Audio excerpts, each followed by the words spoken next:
Star Report. I'm your host, Star. Thursday evening, members only live chat. Oh, my goodness. All right, we've got some talking to do. 50 Cent, a.k.a. Curtis Jackson, going balls deep, hard in the paint with regards to the docuseries. Folks, I felt that it would be best that we extend yesterday's show for those of you just now watching the docuseries. I want to hear your thoughts. I want to go back and cover some things that I missed the first time around. Also, salute to Sean G. Whoa, the podcast with Soul. He's got a documentary coming out. He may or may not call in. And he was questioning things about why 50 Cent did not put his baby mama in the docuseries. Things I didn't know. Diddy was paying her rent, and she was involved in the freak-offs. Different types of freak-offs. We'll get to it soon, okay? Also, showrunner Dr. Cheyenne Bryant on Club Shay Shay. This is a new interview. I know very little bit about this woman. Very distinguished.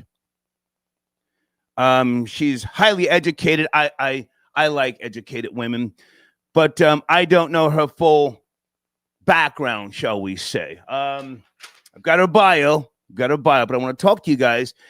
You know, I first became aware of her with the Cam Newton interview, as I think most people did, but she's been going hard in the paint. There seems to be some type of concern whether she is or isn't a doctor. I did my research, and she's official. I know what Corey Holcomb has been saying about her. Fuck with Corey. Heavy. But I think that's something different. Anyway, my question to you guys, for those of you who know about her, is she hustling or is she grifting? Now, there's nothing wrong with hustling, you know? Dollar bill, y'all. I'm an old nigga, you know? Is she grifting? Now, she's not married, no children. How does she have advice for people? I know the accusations about she's got a girlfriend. I don't know that to be true. And if it is, what does that got to do with anything? There are football coaches, baseball managers, basketball coaches who never played the game, but they are some of the best minds to orchestrate, championship teams. Yes, no? Okay, so this is my main two topics this evening. Also, guys, the grand jury in Virginia has declined to re-indict Letitia James from New York, in case you don't know who she is. Trump is on her heels, huh? Trying to get her up out of here. We may or may not talk about that. Also, someone sent me a video. I'm not sure. I don't want to accuse this young man of anything. Victor Snow. He's a wide receiver, University of Buffalo. Holy smokes. He stepped out of bounds in a game in the third quarter. They were down 15 points. Looked like he ran out of bounds intentionally. You know, with everything going on with, athletes on the college level, and I hear now high school level being able to get paid due to their images and likenesses.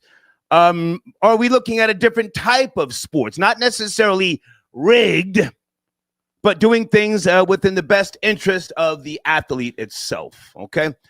All right, give me a second here. We'll get to some of these notes. I just got a text from Sean G. From the podcast with Soul. He has given me permission to play some of his IG post. Guys, make sure you follow him. And Sean, if you're out there and you want to call in, just shoot me a text. Folks, this is the objective perspective. I have respect for both of these guys, Diddy and 50 Cent. So I'm not, picking a side. But I want you, the younger generation, to be aware of the docuseries. Again, just like last night's show, I urge you to watch it. Even if you think, I don't want to see that. I think it speaks to a bigger picture with regards to the genre, urban music, rap music, and things of that nature, okay? And then I'm going to come back to Cheyenne Bryant in a second here. Give me some time. Okay, now this is, again, Sean G, Podcast with Soul. He's done a series of these videos on his IG page, the podcast with Soul.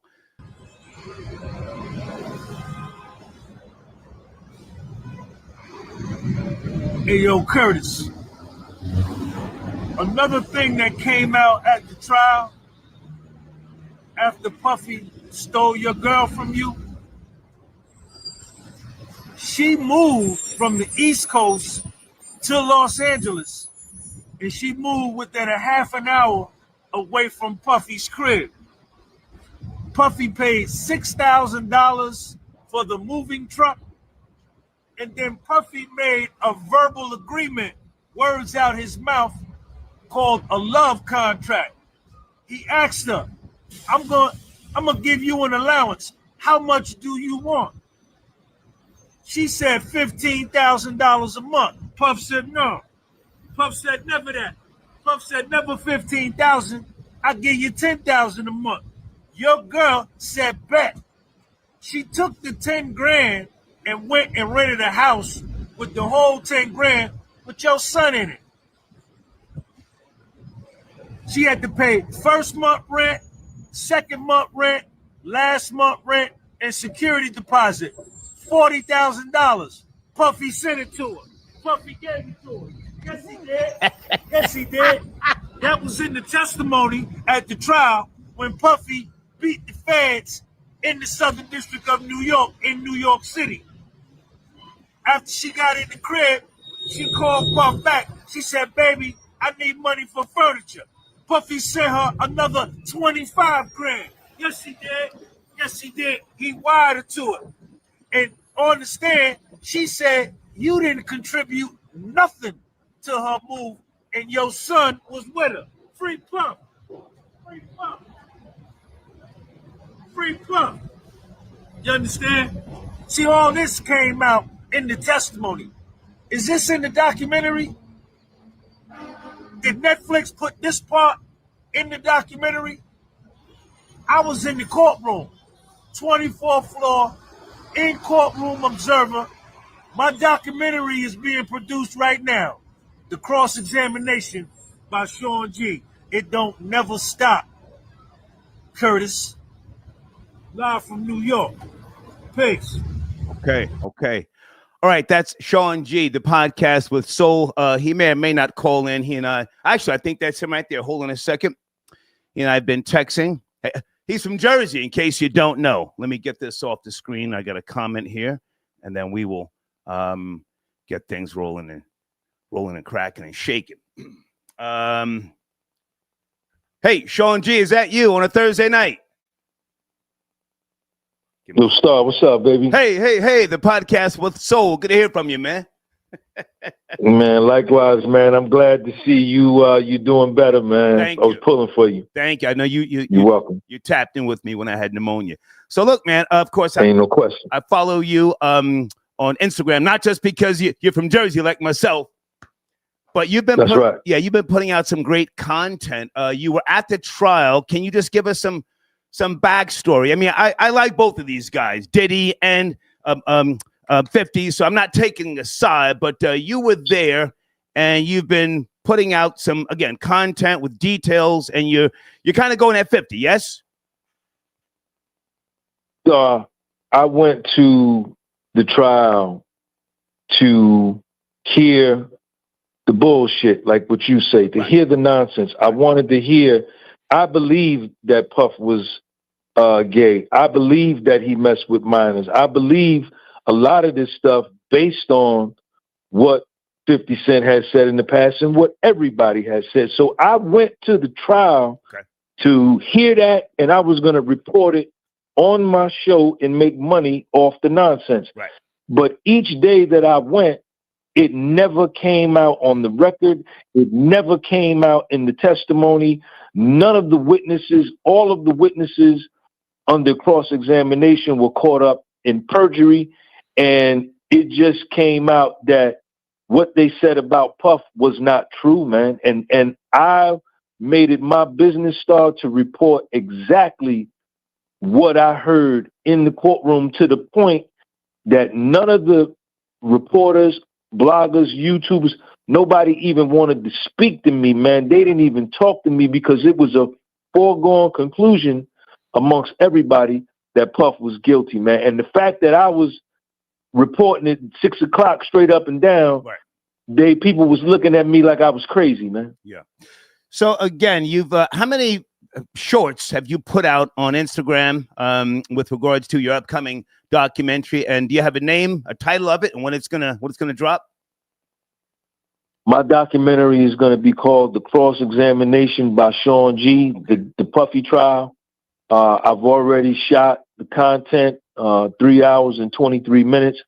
I'm working with my man. We chopping it up, and it's going to be real soon, man. But I put up a lot of reels. I got a lot of more content to put up on my Instagram. Please follow me. The podcast was sold on Instagram. The podcast was sold on YouTube.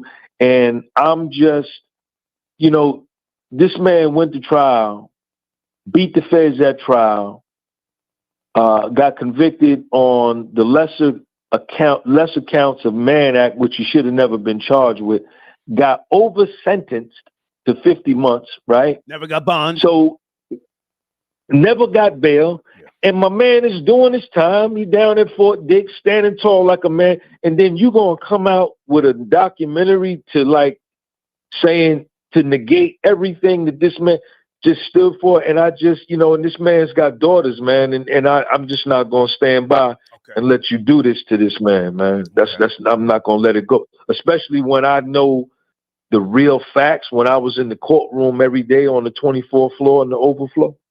Yeah. Yeah. So again, I appreciate the hard work that you've been putting in, the detailed notes. I got one more clip I'm going to play from you. You're sitting in the car and you're showing your notes. So I respect it, you know. With regards to the docuseries, I would imagine you watched the whole thing or some of it. I'm on part 2 right now, Star. And let me tell you, you know, I'm not now. It seems like 50 is trying to get this man indicted on the Tupac murder, man. And that doesn't sit well with me. I don't think it's gonna stick. But I mean, why are you insinuating these things about this man? I mean, why are you? What are you doing, man? I mean, you're really looking like an Uncle Tom trying to take down another black man. I just don't like that, man. I don't like that. If I can jump in for a second, Sean G. Now, Keefer D is on trial right now in Nevada. Mm-hmm. And objectively speaking, didn't he, or is he trying to link Diddy to the murder of Tupac? I mean, we have no proof at this point in time, but isn't he trying to link Diddy to a payment that he never received part of with regards to the killing of Tupac?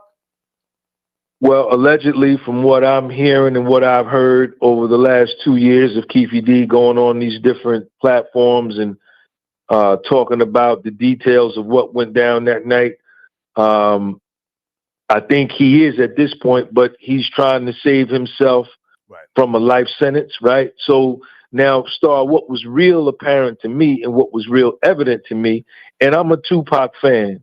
I've been a Tupac fan since 1992 when he dropped Apocalypse Now. Okay. I was a Tupac fan all the way. I went to the memorial on 127th Street and Adam Clayton Powell when he died. Okay, when they killed him. I didn't see Puffy walking in that casino lobby over with Pac and sneaking Orlando Anderson and Puffy kicking anybody who was a known Southside Crip gang member who didn't play the radio, and they ran down and beat him down. And my man, you know, felt like I got to go get some get back. I don't see how Puffy could be tied into that. I just don't see that. Okay. Because he wasn't there. If I can just say this, Sean G, on the screen, timestamp Tiffany says, objectively, Diddy has daughters, and yet he still put feet and hands on his women. Not that you have to defend that, but people are responding to. Well, listen, your upcoming documentary. Absolutely, come on. Puffy assaulted Cassie in front of that elevator, Star, right? Without a doubt, it's a domestic violence case. Puffy assaulted Cassie in California, and had Cassie filed the police report, which she did not, Puffy would have been charged with a domestic violence, and he would have been found guilty based upon the evidence. Now, what came out at the trial, Star, is that mainstream media looped that 13-second clip where Puffy assaults Cassie. Right. And I watched my mother, Star, be a victim of domestic violence, so I'm not downplaying domestic violence against women. I watched my mother get beat up. So the truth of the matter of that video, it's a 6-minute and 38-second video. After Cassie leaves, Star, the hotel, she goes to her crib. The police go to Cassie's crib. Her and her best friend are there, Carrie Morgan, and Carrie is telling Cassie, tell the cops what he did to you. And Cassie says he didn't do nothing. She won't cooperate with the police against Puff. If I can jump in for a second, Sean, I just wanted to put that out there. But at the same time, I think, you know, I have no proof that Cassie tried to leave the hotel with the drugs, some paraphernalia, and the money. So no, she stole his phone, Star. Okay. Star, she stole his phone. Oh, his phone was in the bag? She stole his phone and ran out the room. Tenny Garagos, Puffy's attorney, brought that out at the cross-examination. And let me finish, Star. Just give me 40 more seconds and I'm going to land my plane. Come on. After the 5-0 leaves her crib, Puffy is texting her back to back, baby, please call me, baby, please. And they're putting these text messages on the screen in the court. Cassie gets in her car, drives back to Puffy's crib that day, and they both go to Cassie's movie premiere the same night of the hotel assault in front of the elevator. They get back together the same night. If I can jump in a second, Sean, I don't want to make this too much about Cassie. I think we all pretty much have an understanding of how she was moving. Okay, so back to your soon-to-be released documentary. Is it a docuseries or is it a one-shot deal, the cross-examination? No, it's going to be a series. I'm going to put out. It's going to be a series. I initially, when I put it together, I was just going to make it one big thing and put it out there. But I'm being told that if we string it out as a series, you know, we can get it, you know, better bang for the buck for it. Nice. Hey man, I appreciate you tapping in. I'm going to play one more of your clips, and you and I follow each other on the gram, man. So I'm sure we'll talk.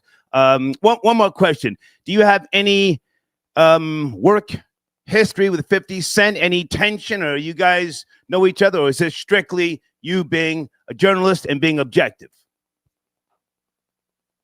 When I was covering the Meech Cuffy trial, going through the paperwork, 50 Cent took a piece of one of my YouTube videos and put it up on his Instagram to support my narrative that he had against Meech, of which I was just reporting Meech's relationship with Tammy Cowens and just down the middle, what the Frank's hearing said, I reported it. So he's aware of you. He's aware of you. Right. Ain't no question. And I had no static. I never met 50. I had no static with him. And I've been sitting on what I'm releasing now, Star. This testimony was in June the 9th, June the 10th, June 11th of 2025. I've been knew this, but I never put it out because my man had kind of showed me love with his platform, right?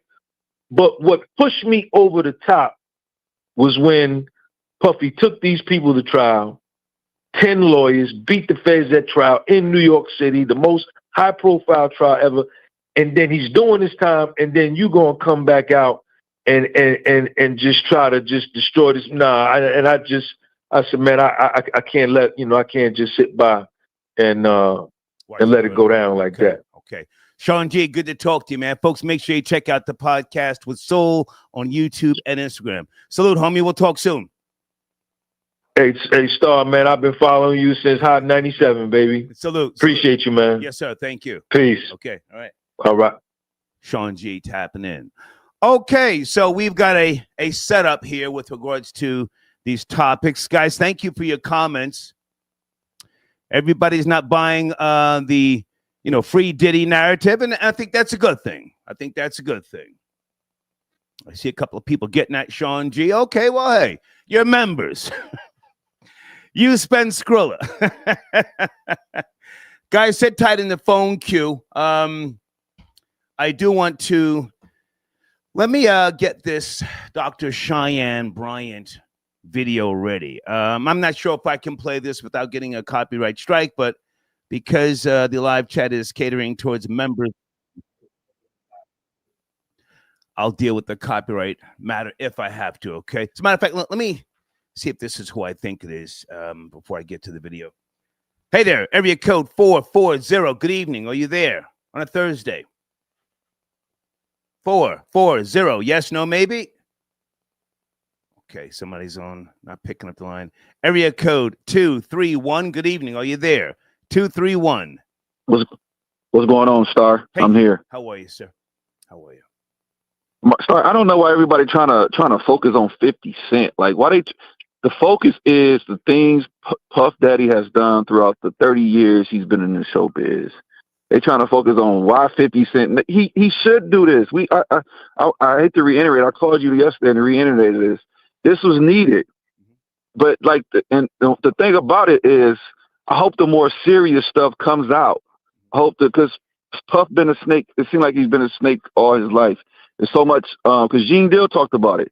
Gene Deal basically has been talking about this for 10 years. Everything that was in the documentary, Gene Deal had already said through like interviews, through his live, through whatever the case may be. If I can jump in real quick, because I do want to get other people on and play a video here. I agree with you, and keep in mind, I'm not picking a side. I think it's a good thing if what 50 is doing, if his intentions are to put a spotlight on this is not acceptable behavior in rap music. We've already done that show. But with regards to what we're talking with regards to what we're talking about tonight, 50's out there doing interview after interview. He's putting his face to it. You're aware of this, yes? Yes, but it's like he's promoting it. It's number one on Netflix. He has to get out there and promote it, right? Yes. So naturally, people are going to gravitate towards him, focus on him. But listen, land your plane. You can be objective. I appreciate the call. You watched the entire docuseries? Yeah, y'all. I watched the entire thing, but like I said, like everything that's in the series, everybody who's in the series, they've been on Art of Dialogue, they've been on Vlad, they've been on all these shows already, and they already said these things. The whole series, it's a lot of stuff was just repeated. Right. Like I said, I just hope the real stuff comes out. Like I don't even think they've talked about Wolf. The fact that he snaked Wolf. Okay, all right. Listen, man, I appreciate the call. I want to get to Dr. Cheyenne Bryant. Salute, man. Thank you. Okay. Right. This is the objective perspective. Keep in mind, folks. Okay. All right. Let me ask some of you people, in particular, ladies. Deeds and I were talking this morning, and Deeds said we had a lot of females that called on the last show. And I want you to feel comfortable, ladies, calling in, speaking freely. I know very little bit about Dr. Cheyenne Bryant. As I said, according to my notes, born in 1982. Highly distinguished, decorated, and she's, unless you tell me different, she's a doctor, but it just seems that a lot of times within the urban community, people are students of perpetual doubt, and they will just say, she ain't no doctor. I don't know what that's about. I never did the research on Dr. Umar Johnson. I don't know if he is or isn't a doctor. But this woman here, let me print out her bio. Pardon me, I'm moving a little slow. Just sat down with Shannon Sharp, Club Shay Shay. I want to play a little bit of this.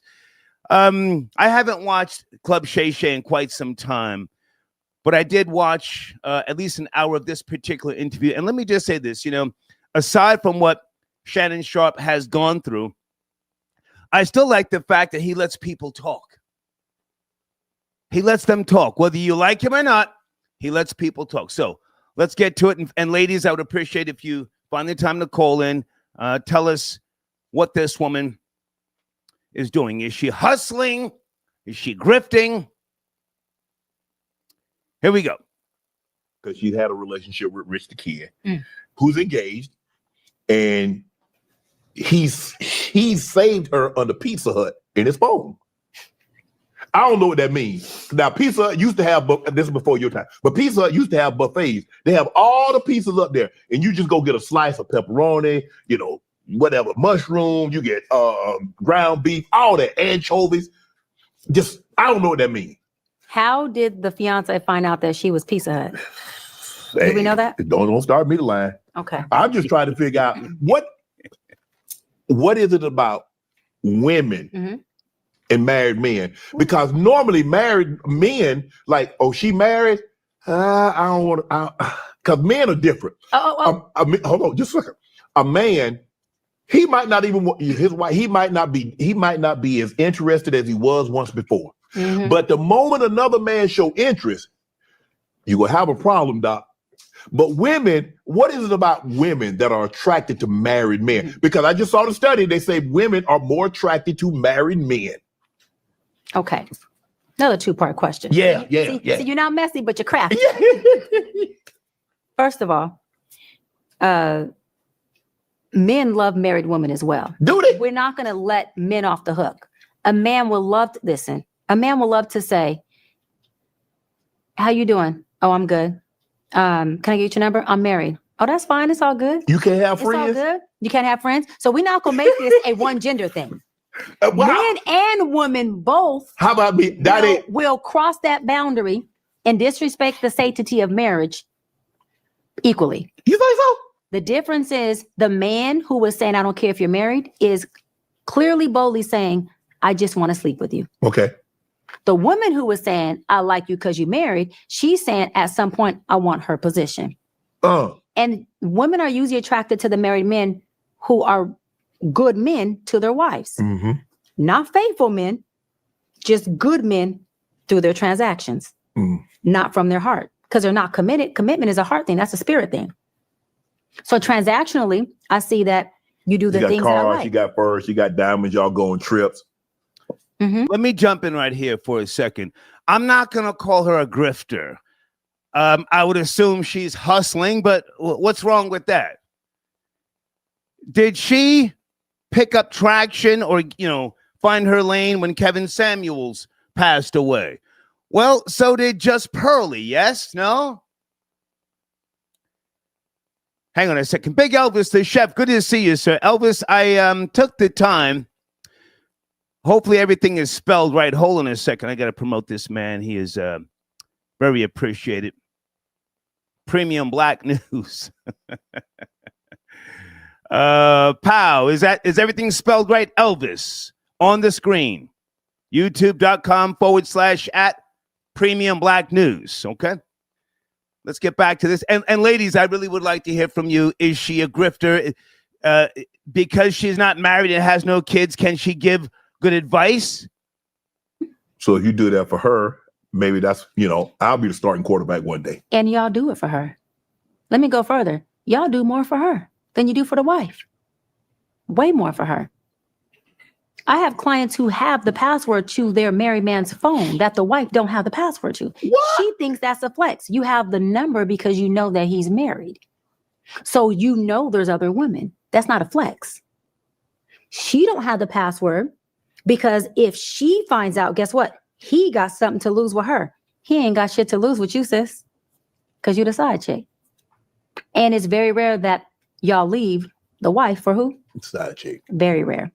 That's a position that ain't up for grabs.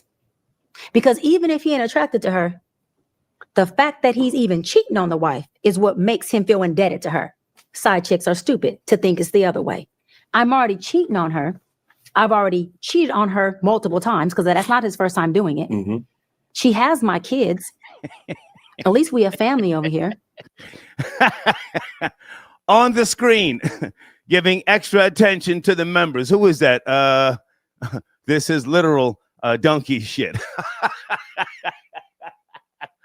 I don't know enough about her, but let's do another 3 minutes, okay, please, and then I'll open up the floodgates. And The side chick is what gets me in a good enough mood to come home to her anyways. Damn. And I can't leave her hanging like that, baby, because then she wouldn't get my retirement. And I've already done her wrong. So guess what? I'm forever indebted to her. So I can't leave this. This is why men say, I'm not going to leave what I'm indebted to. But I can come over here and play. And oftentimes, I found that the married man be in love with the side chick. Yeah, for sure. In love. And has still left her every time to Go back remain home. at home. It is a... I got to jump in there, not to hate on her because, you know, my age, I'm 61. But in today's day and time, I don't think people fall in love. Love is such an older term.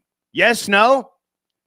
Nobody, love is the point of selflessness, or as they used to say back in the 70s and the 80s, the definition of love is two fools with a misunderstanding.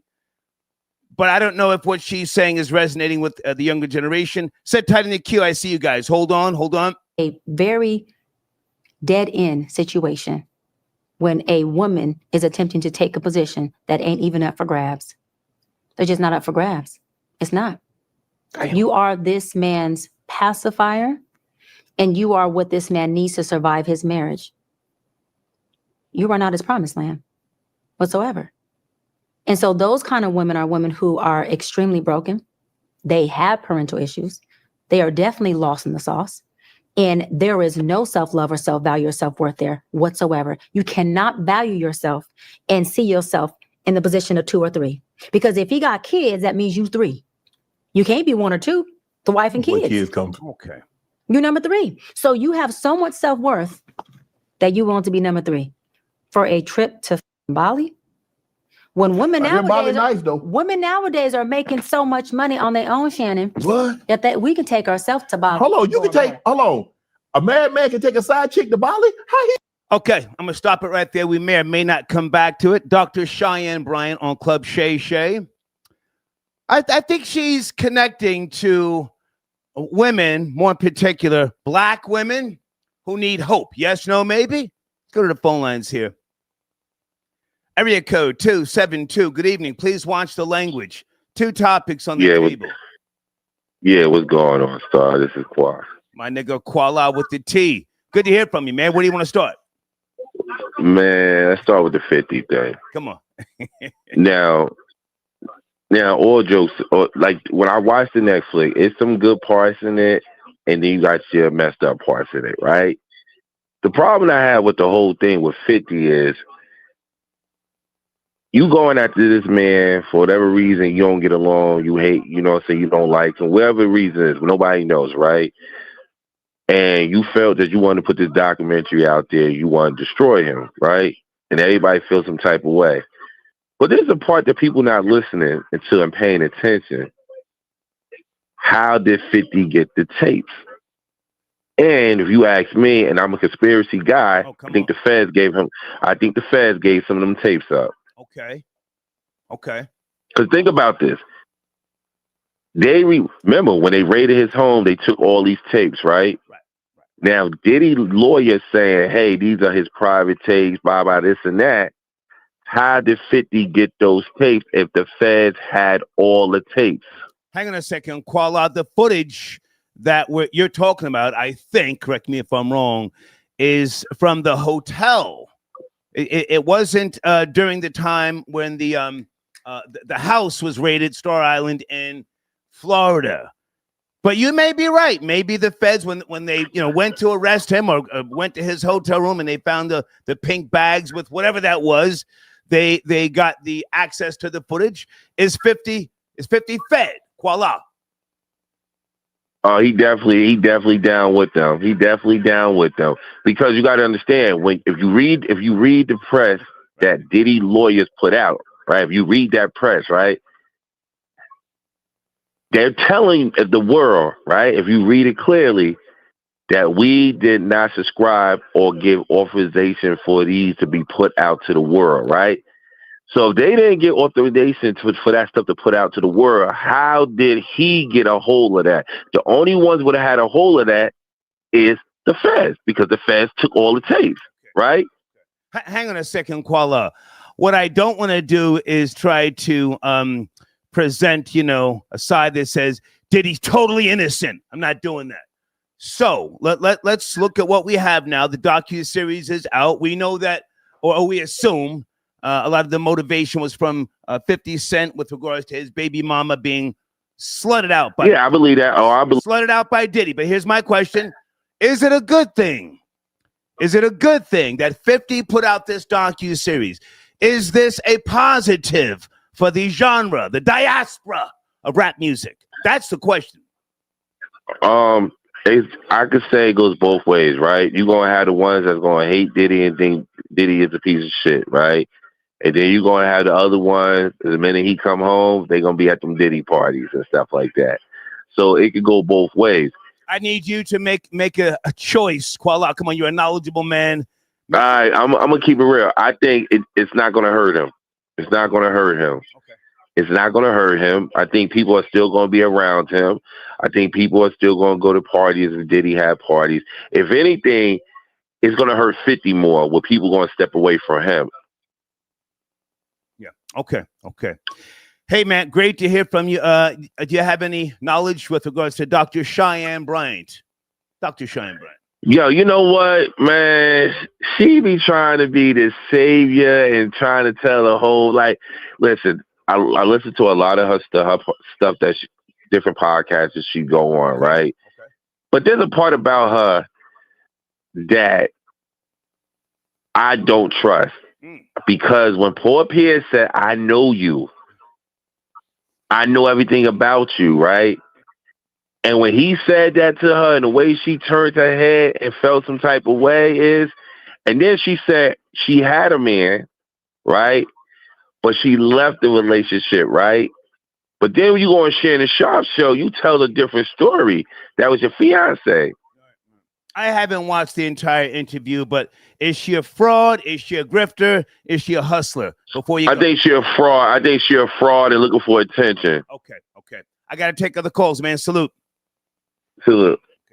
Call out with the T. Hang on a second.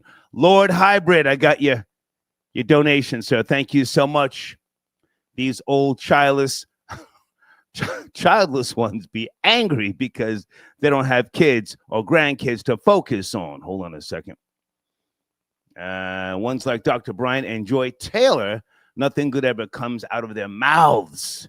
They should adopt some kids. I don't have my contacts on. Thank you for your donation. Thank you for being a member. Okay. I want to take one more call and then play another one of Sean G's videos so that we can stay on topic with regards to 50 Cent and the Diddy docuseries. Hey there, area code 440. Good evening. Are you there?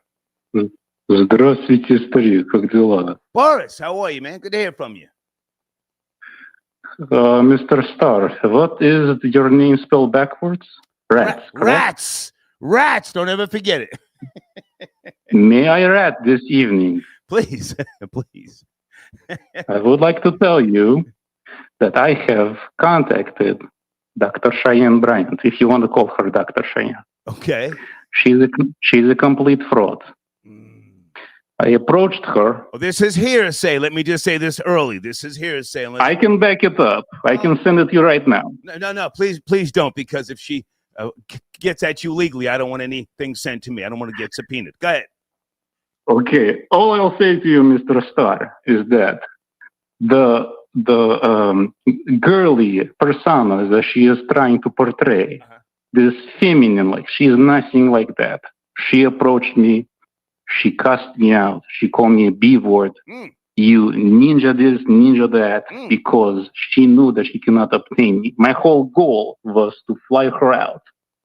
And I have made it clear that I'm an eligible bachelor and that I have a woman. And she was okay with that. Mr. Star, she called me after she exploded because she saw that she cannot obtain such a high-quality man. She called me from her job number. I have her personal. Well, hang on a second, Elvis. Again, I have to stress that this is hearsay. Where are you going with all this? Well, no. Where are you going with all this? Because what you're saying, I have no knowledge of. Don't send me any screenshots. Are you bothered by her message? What she's doing? She's highly decorated. Highly decorated. Star, what I was doing was in one of the text messages that I have sent to her, I pretty much used the same rhetoric as Paul Pierce. Okay. I told her, I know that you're not a doctor. I know that you're ran through. She did not deny a single claim. She said, whatever you have, post it. And if you want, I will post it on my page too. Real doctors. Real doctors. She told you stop pump faking. Stop pump faking. Post it. Real doctors would show you a picture of her diploma. The thing with her is that where she allegedly obtained her degree from is no longer a school or a university. You understand? I do this for a living. I can tell that she felt intimidated because a real person would say, here, this is my diploma, shut your mouth. She did not do that. She sent me a bunch of smiley emojis because I was able to sense her nervousness. You understand? And then I also even contacted your other friend, Latasha Kibe, to give her a scoop too. Okay. So I can tell you confidently. Boris with the mess. Correct. Just to show you that not everything that shines is, not everything that glitters is gold. Right. You know what I mean? But these people, they see a woman with her, breasts out, and she is well-spoken, and they think that she's all that. She is not. She is just Cardi B, who pump fakes like she has a background in education. She is the same hood rat as Cardi B. Wow, sheesh. Okay, so now hang on a second, Boris. I got to jump in here. All right, so I'm asking the question. I think you've already answered it. You don't think that she's just hustling, and there's nothing wrong with hustling. You're saying she's a fraud. You're making allegations that I have no knowledge of. Where are you going with this? Are you going to expose her, or you just had a one-time encounter and you've moved on? Yeah, I had a one-time encounter. Maybe it lasted, for about a week. Every other day, or not every other day. It lasted. It was maybe 2 times in a week. Okay.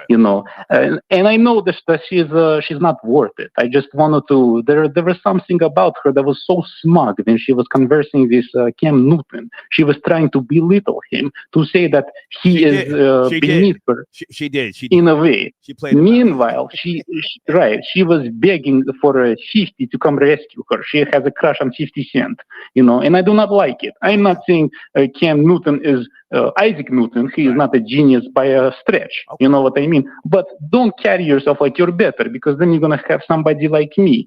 I come out of the shadows of the internet. I can find anybody. Okay. And that's what I did. Boris, before you go, any thoughts on we haven't spoke about the docuseries yet. Have you seen it? Any thoughts? I have seen a small portion of, I believe, the second episode. And I think that 50 is doing great, because if you come for my family, even though his baby mother is nothing to be proud of, she's still family. Okay. So if you come for mine, I come for yours. Okay. So I commend him for that. Okay. Boris, good to talk to you. Salute. Take care. Have a good night. Folks, let me say I have no knowledge of what Boris is talking about with regards to Dr. Cheyenne Bryant. Not me, not my sponsors and or affiliates. It's all hearsay.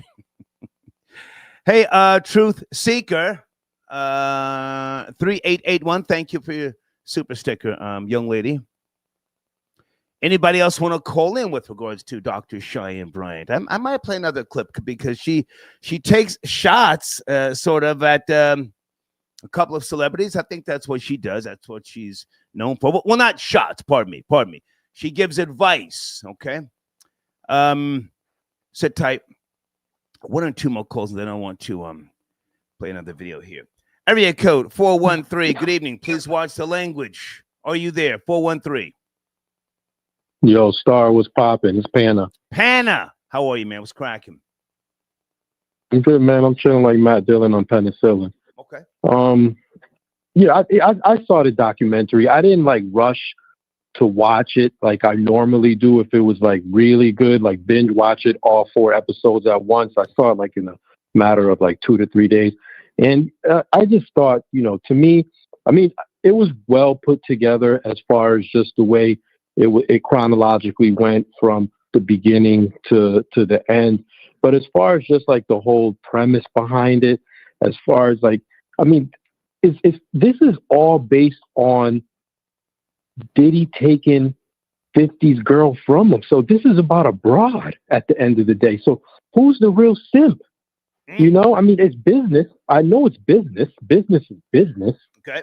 And 50's going to get racks after this, from this. But at the end of the day, it's about a broad. And if 50's going after Diddy for what he's done to women and to other artists, I mean, there are tons of other individuals in the hip hop industry that need to be exposed as well. That if 50 needs to just put them on blast, if that's his message, if he's really about the message, then let it be told. But we know this is about one character that took your woman and your butt hurt at the end of the day. Because look, ain't no big execs in the industry saints.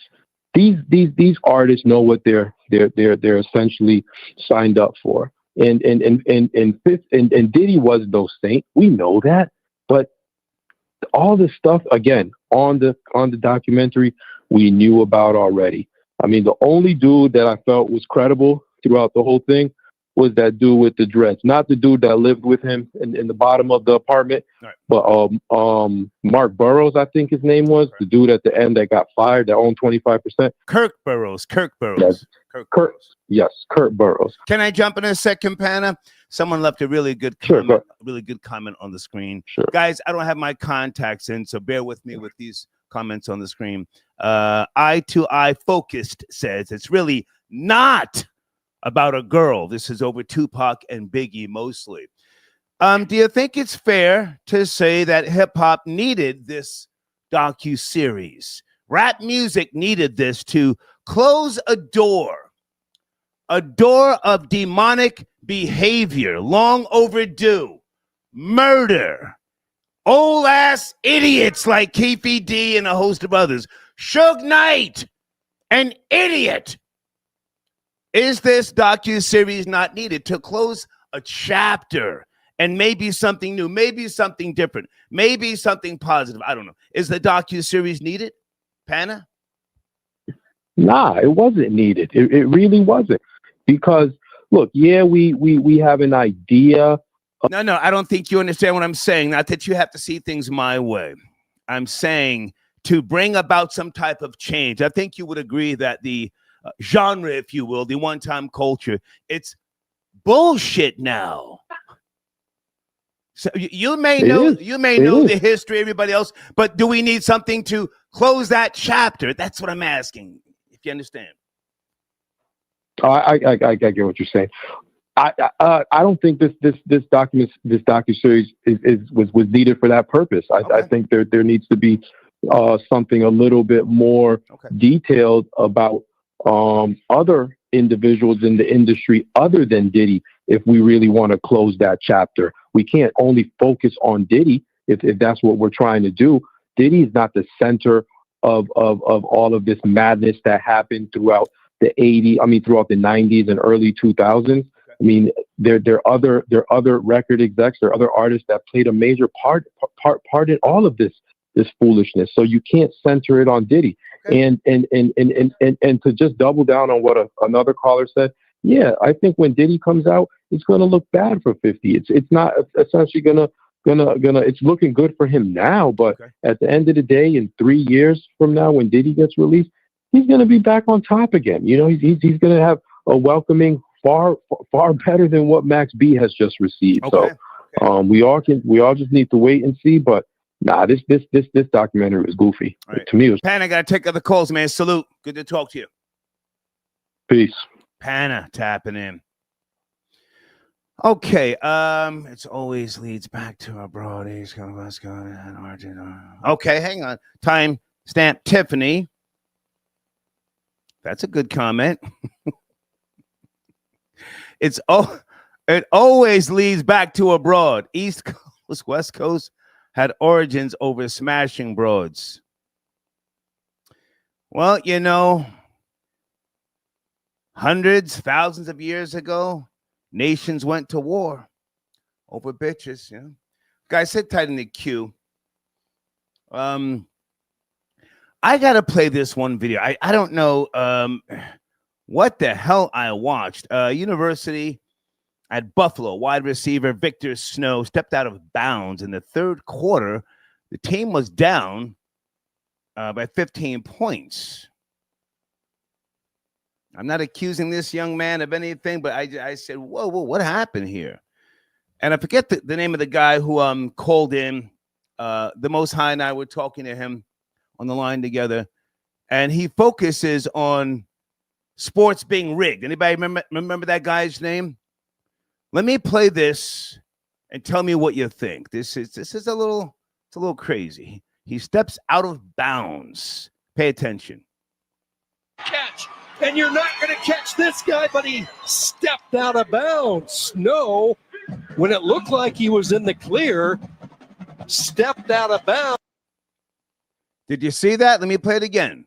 He's running towards the end zone, and then he just goes off to the... No, with space makes the catch, and you're not going to catch this guy, but he stepped out of bounds. No, when it looked like he was in the clear, stepped out of bounds. Hold on a second. Little background on this guy, Victor Snow. He started all 13 games in 2024, led the team in receiving with 55 receptions for 651 yards and 6 touchdowns. I did my homework. One more time. Is there something new going on in football that this is recommended? No, with space makes the catch. And you're not going to catch this guy, but he stepped out of bounds. No, when it looked like he was in the clear, stepped out of bounds.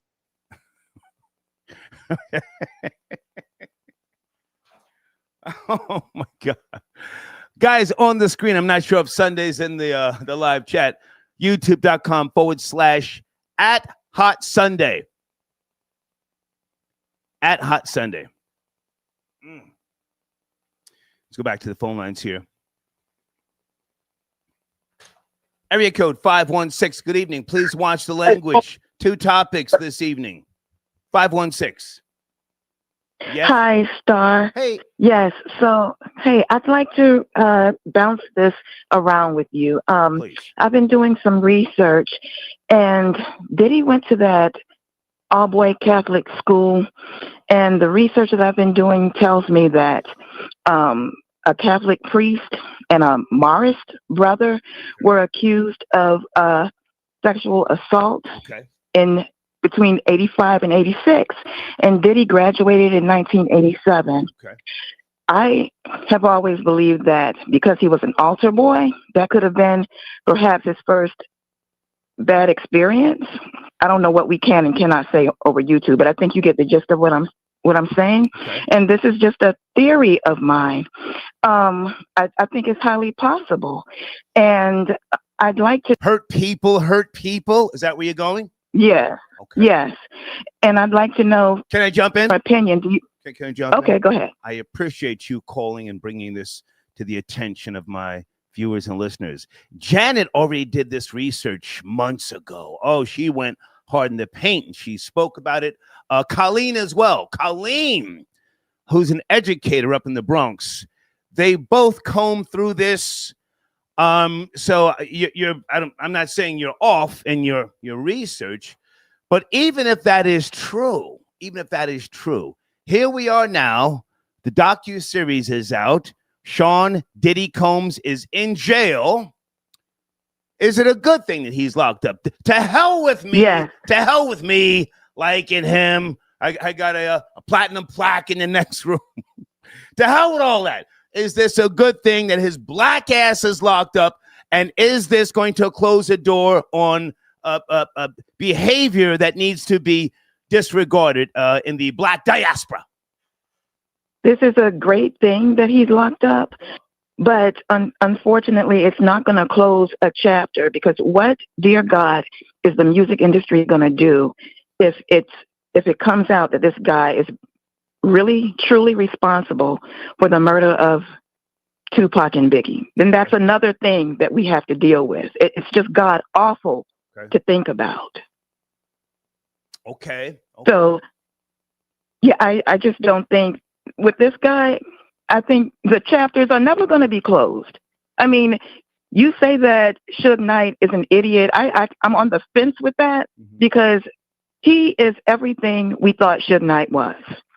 You know, he makes Suge Knight, to me, almost look angelic. Now, Gene Deal said that... Can I jump in? Yes, please. I'm saying Suge Knight is an idiot because he was a talker. I don't know if you ever saw him. He'd go on the Arsenio Hall show. He talked hella crazy. He put things out. He put things out there that whether he was an early troll, whether he was telling the truth, he was doing too much. And he ultimately ran a guy over and got convicted. He's in the penitentiary and he's still talking. I don't know if he's trying to feed his family. I don't know, but it just seems like some of those guys, you know, they couldn't just stop. At some point, you have to stop. You have to take an L and just say, you know what, let me go back and revamp things and just, you know, show others by way of example. I mean, he's not a stupid man, Suge Knight, but he did some idiotic things. That's more so what I mean with regards to him and Diddy. But let me ask you with regards to the docuseries. You watched it, all 4 episodes? I watched all 4 episodes, and it wasn't as riveting as I thought it was going to be. He just rehashed a lot of things, but he just, for some reason, he made it seem like it was the nail in the coffin. Okay. Like that woman's story about how her mother wrote Janice Combs, that will stick with me for the rest of my life. Can you say that again? I'm not sure what you were referring to. I'm sorry. Oh, yes. There was a woman in the documentary who said that she was violated by Diddy, and that she heard that there were some tapes out there. And so her mother wrote Janice Combs a letter. I forget her name. She was on the cover of Steady B's Going Steady single or album. I forget. Yeah, I know who you're talking about. We did a deep dive on her. Yeah. Go ahead. I'm sorry. Go ahead. And I too covered part of the Diddy trial. I was in the courtroom. Okay. Now, I was not in the courtroom when Capricorn Clark spoke, so it was good to see her in this documentary. And unlike you, I believe her. Her testimony was about coercion, you know, and Cassie tried to leave, but we saw that he beat her to come back to the room. So that's coercion. Isn't that coercion? You know, I don't want to retry the whole Diddy, Cassie thing. Salute to Sean G. He said that she supposedly, allegedly, I don't know, took, well, you know, it's in the transcripts, pardon me. According to the transcripts, she took his phone. I think that there may have been some drugs in the bag, and that's why he grabbed her, kicked her. Bitch, where you going with the goddamn drugs? But anyway, hold on a second. Janet just sent me another email here saying Netflix aired privileged conversations between Diddy and his lawyer. That was highly illegal. Puffy will win if there is a legal suit. Now, I know you said you've done a lot of research. What do you think about that? Right now, he sent a cease and desist. It may turn into a lawsuit. What do you think? I think that he's on to something. You know, even though I'm on 50's side, he and the young woman that he partnered up with, they did a hell of a job with this. Okay. But I do think that he's on to something. Yeah. I don't want 50 to get sued. I don't. Okay. But it seems to me that 50 and Netflix would know better. Don't you think? Especially Netflix? I mean, you would think they have all the T's crossed and the I's dotted. I think Netflix might be clout chasing like everybody else. Now, hang on a second. Before you go, I appreciate everything you've said. Any knowledge on Dr. Cheyenne Bryant? I'm just trying to get some females to educate me. I'm not just going to hate on somebody who's, moving, shaking, and popping. I've got her bio. No. I've got her bio here. Holy smokes. She's educated. Is she doing the damn thing, or is she a fake Kevin Samuels? I wish I could speak on a star. I'm sorry. I don't even know her. You hating like that, girl? What do you mean you don't? Stop it. Stop it. Stop the cap. I'm not trying to pull a Mariah Carey. That's real hate. I don't know who she is. Okay. Thank you for the call, darling. Thank you so much. Thank you. Bye-bye. Hater of the night. I've never heard of her. Janet, I got your email, Janet. Thank you, Janet. Yeah, Janet and Colleen. Matter of fact, no, it may have been Colleen first who went into the whole priest and the Catholic school stuff with Diddy. Troll babies? Yes, no, I forget. What does the hood look to Diddy as a okay.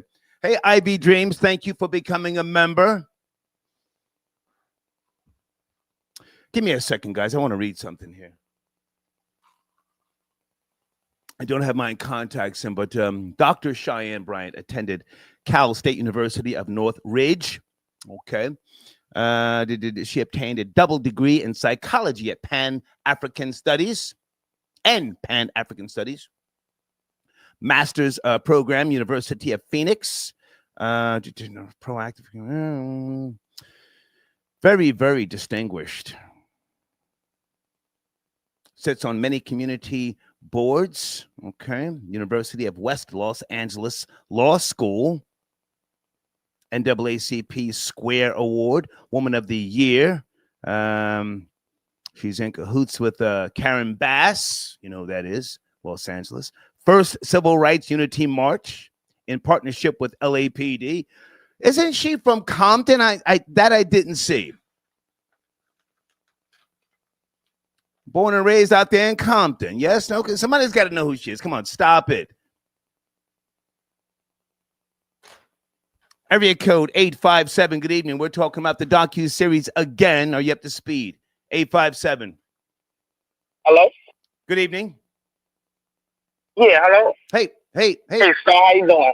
We can't do the headset. Are you driving? Or are you delivering Uber Eats? What's going on? Can you, hold on, let me, I got my headphones in. Let me. Give me a second. Can you hear me now? There you go. How are you? Hey, I just want to call in and say, everybody's acting like Puff Daddy hasn't been like a slithery slime his whole career. You got people out here trying to act like we don't know who he is. At the end of the day, what baffled me was he finessed his way out of college into that man's home. I don't think nobody talks about that yet. He went into what man's home, sir? What man's home? Harrell, Andre Harrell. Harrell moved into his house after the man. He didn't even know. He's like, yo, I'm moving in with you. Left school. If you ask me, the mother groomed him. It started with her. Okay. You're actually calling in a day late because we combed through. Can you make the adjustments in the background, please? I can't let you kill the vibe. Can you hear me? Okay, listen. We can't do the noise. You want to call back? Okay, he hung up. Folks, we went over all that stuff with yesterday's show. I appreciate the call, but we already spoke about him moving into Andre Harrell's house, telling Andre he had an argument with his mother, leaving Howard University in his, his last year. But phone lines are open. Blade, I got your email. What is Blade saying? Hold on a second here. Blade, do you want these played on the show, text to audio?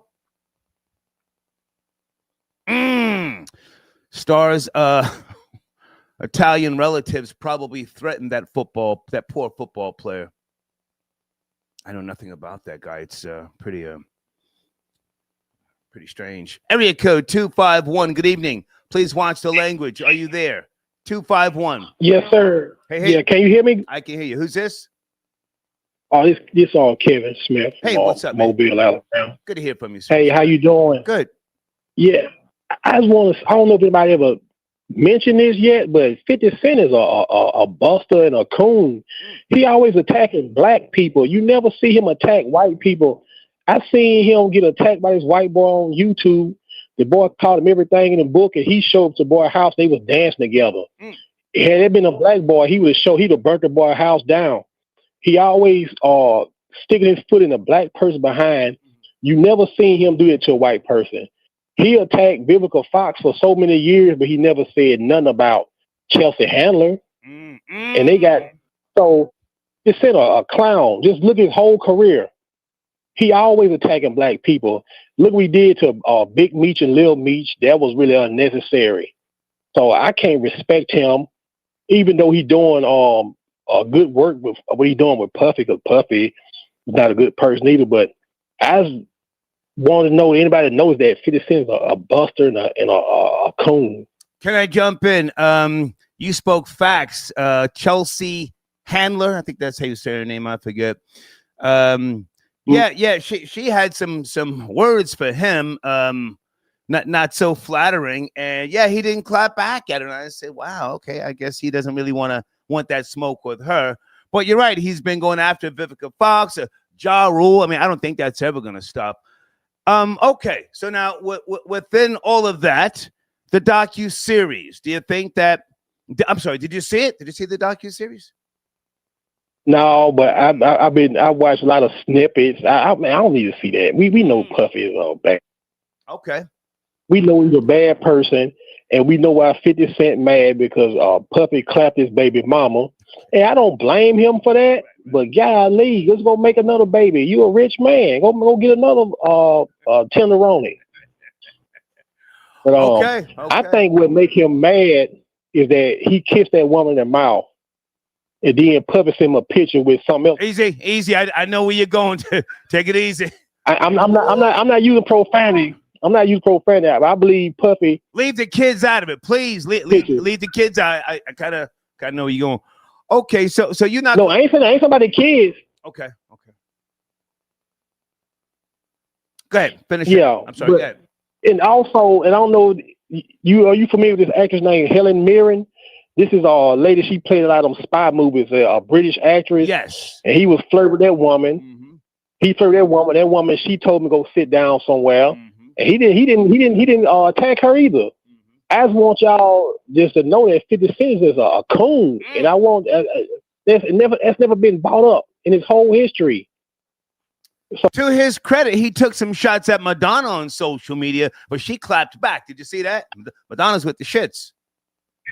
But did he go hard at Madonna like he go at everybody else? No, you're right. He did. It was pity pat. It was pity pat. 50 Cent to me is Steven off of Django. Ooh. That's what he is. Okay. He's Steven off Django. And also I'm talk about that woman, Cheyenne Bryant. Please, yeah. That woman is a clown. Oh. That woman is a clown. Okay. She get her biggest looks. She got her two biggest looks for going on a Simp show. She went on Simp Shannon Sharp show and made him talk down to him. She went on Simp Cam Newton show and talked down to him. The best person who can really dissect her is Corey Holcomb. He don't show that heifer no mercy, and it's funny. Sir. Ain't no way in hell she's going on 51-50. I saw Corey. No. I saw Corey get out. I don't think she wants that smoke. Or has he invited her on there? No. What I'm saying, every time she come out with a big look, okay, he'll come out and he'll roast her right after that. Well, he claims he knows her. So Corey Holcomb goes in her balls deep. I know, and I love it. Okay. And but she need to go on the show with a man who gonna really challenge her, because you know the men who she go on the show, they don't challenge her. Right. I don't know if they mesmerized, because she is a nice looking woman, but I think they're just too stupid to go back and forth with her. Okay. But she ain't really saying nothing. Okay. Well, let's not hate the player. We have to respect the G code. You know, don't hate the player, hate the game. But listen, before you go, you say you're from Mobile? Yes, sir. How's my nigga Honeycomb Brazy doing? Is he all right? He don't live here. He don't live here, man. Them yellow things. Now, hold on. Now, I was one of the first to start bigging him up, and then shit went left, and they shot up his relatives' home, and then he went back to the penitentiary. He don't stay there no more? He got out of Dodge? Well, Mobile is only like a town about 200, 300,000 people. That's a small town. Right. And sometimes you have to leave. But the people here, we rock with him, but he can't stay here. Okay. There's a lot of other rappers who be getting at him. And regular I was shit. disappointed. Regular shit. Right.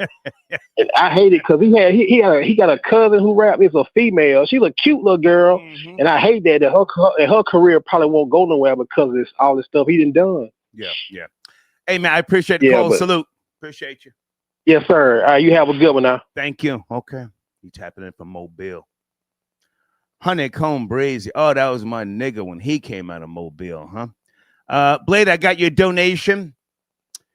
I don't think I put these. I put the information at the top of the live chat. Text to speech. Thank you, Blade, for your continued support. Well, listen, we're doing a members-only live chat tonight, so I don't really have to enforce donations and stuff like that. You guys have already spent scrolling. I appreciate you. Blade says, Boris using those KGB, NKVD, FSB spy techniques on Dr. Bryant. Well, listen, objectively speaking, if Dr. Cheyenne Bryant told Boris, go ahead and post what you got, that's G talk. Post it. Fuck you calling me for? Blade also says, yep, laughing and chuckling while plotting to take Puffy out like that in that old movie Trading Places with Eddie Murphy. Okay, that's Blade. Okay, what is this? Blade is also saying something about Miriam. Which Miriam, Blade? Oh, Miriam needs to get at 50 Cent to do a documentary about Star so she can tell the truth about that scumbag. Well, Blade, I'm going to be releasing snippets of my docuseries in 2026. I'll keep you posted, right? Guys, sit tight on the phones. What else do I need to promote? Hang on a second. I posted Sunday's YouTube link, Big Elvis, and I think I got Jay Bandit. Jay Bandit, are you out there? Okay. There he is, Jay Bandit on YouTube. That's his brand new YouTube channel. He lost his other one, just like a lot of people, you know, you do too much and they snatch it, but he's a good guy. All right, Sunday, I got your updated ad. I'll get to that tomorrow. Thank you so much. Let me get back to my notes here. Okay, this I need to play. This I need to play for those who have been watching and paying attention for New York Attorney General Letitia James. Hold on a second there. Trump is trying to get her out of there. But Mammy just caught a win. Pay attention. Grand jury in Virginia declining to re-indict New York Attorney General Letitia James. The charges against her in a mortgage fraud case were thrown out just 10 days ago. The Justice Department tried to bring the case again earlier today. It said that you can get a grand jury to indict a ham sandwich. Well, apparently the Trump people can't do that. Let's get straight to CNN's Caitlin Collins at the White House. Caitlin?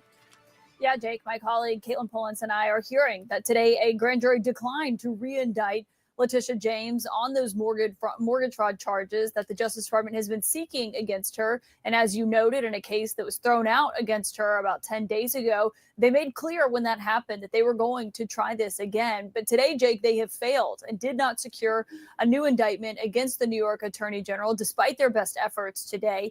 Though we are hearing from sources that there should not be premature celebrations on this front, Jake, which likely means that they are going to try again. But given what you pointed out there that it's generally a pretty low bar for something like this. It's not clear if the Justice Department will be successful, when it will try again, or when exactly that is going to happen. And so this is certainly a blow to their efforts, as the president has made clear that he wants charges pursued here and he wants this investigation to continue. Yet time and time again, ever since the beginning of this indictment when it first happened, we have seen them continuing to face roadblocks here. We did reach out to the Justice Department, Jake. They did not offer any comment on what happens in the grand jury. And so far, we have not heard from James's attorney either on this front. Kayla, we're also following the growing controversy around Secretary of Defense Pete Hegseth and that follow-up strike that the U.S. military carried out on a suspected drug boat. Yeah, Jake, the one way that the White House really registers whether or not criticism is something that they need to address or be concerned about is whether or not congressional Republicans are talking about it. Okay, I just wanted to hear about New York Attorney General. Hang on a second, guys. Area code 770. Good evening. Please watch the language. 2 topics tonight. Are you up to speed? 770. Hey, Star, it's me, Parrot Lady again. Hey, girl. Good to hear from you. What's cracking? So I've had some time last night and this morning to process the documentary, really think about things that I've heard and watched. Come on. And I also listened to The Breakfast Club. Okay. And the young woman called a gentleman, his last name is Barrow. Okay. He worked on Biggie's estate from the beginning up until Miss Wallace's passing. And I don't know if he's still involved or whatever, but he says that Puffy and Bad Boy did pay for Biggie's funeral. Okay. So why would the estate of Biggie lie and say that Puffy paid for it if Puffy didn't, according to 50's documentary? Okay. And I'm inclined to believe the estate because you know how people are so emotional, especially when a family member was murdered. Right. And I'm sure if Puffy was like, yeah, he gonna have the biggest funeral and we gonna take care of him, and then charge the funeral expense to the estate, I think we would have heard about this from Miss Wallace when it happened back in 1997. Good point. Come on. The other thing is, I processed Little Rod, and I've come to the conclusion that Little Rod and Puffy had a thing going on. I think he enjoyed it, but then once he wasn't paid, he felt like a sucker. And I think This is all hearsay. This is your opinion. You have no proof. Continue. No, I have no proof. I'm just going by what I heard in the documentary. Okay. And what I observed, and I think he's struggling with his sexuality. And I just came by to say, you know, Little Rod, you tried something, you liked it, you don't like that you liked it, but in 1990 it wouldn't have flown. This is 2025.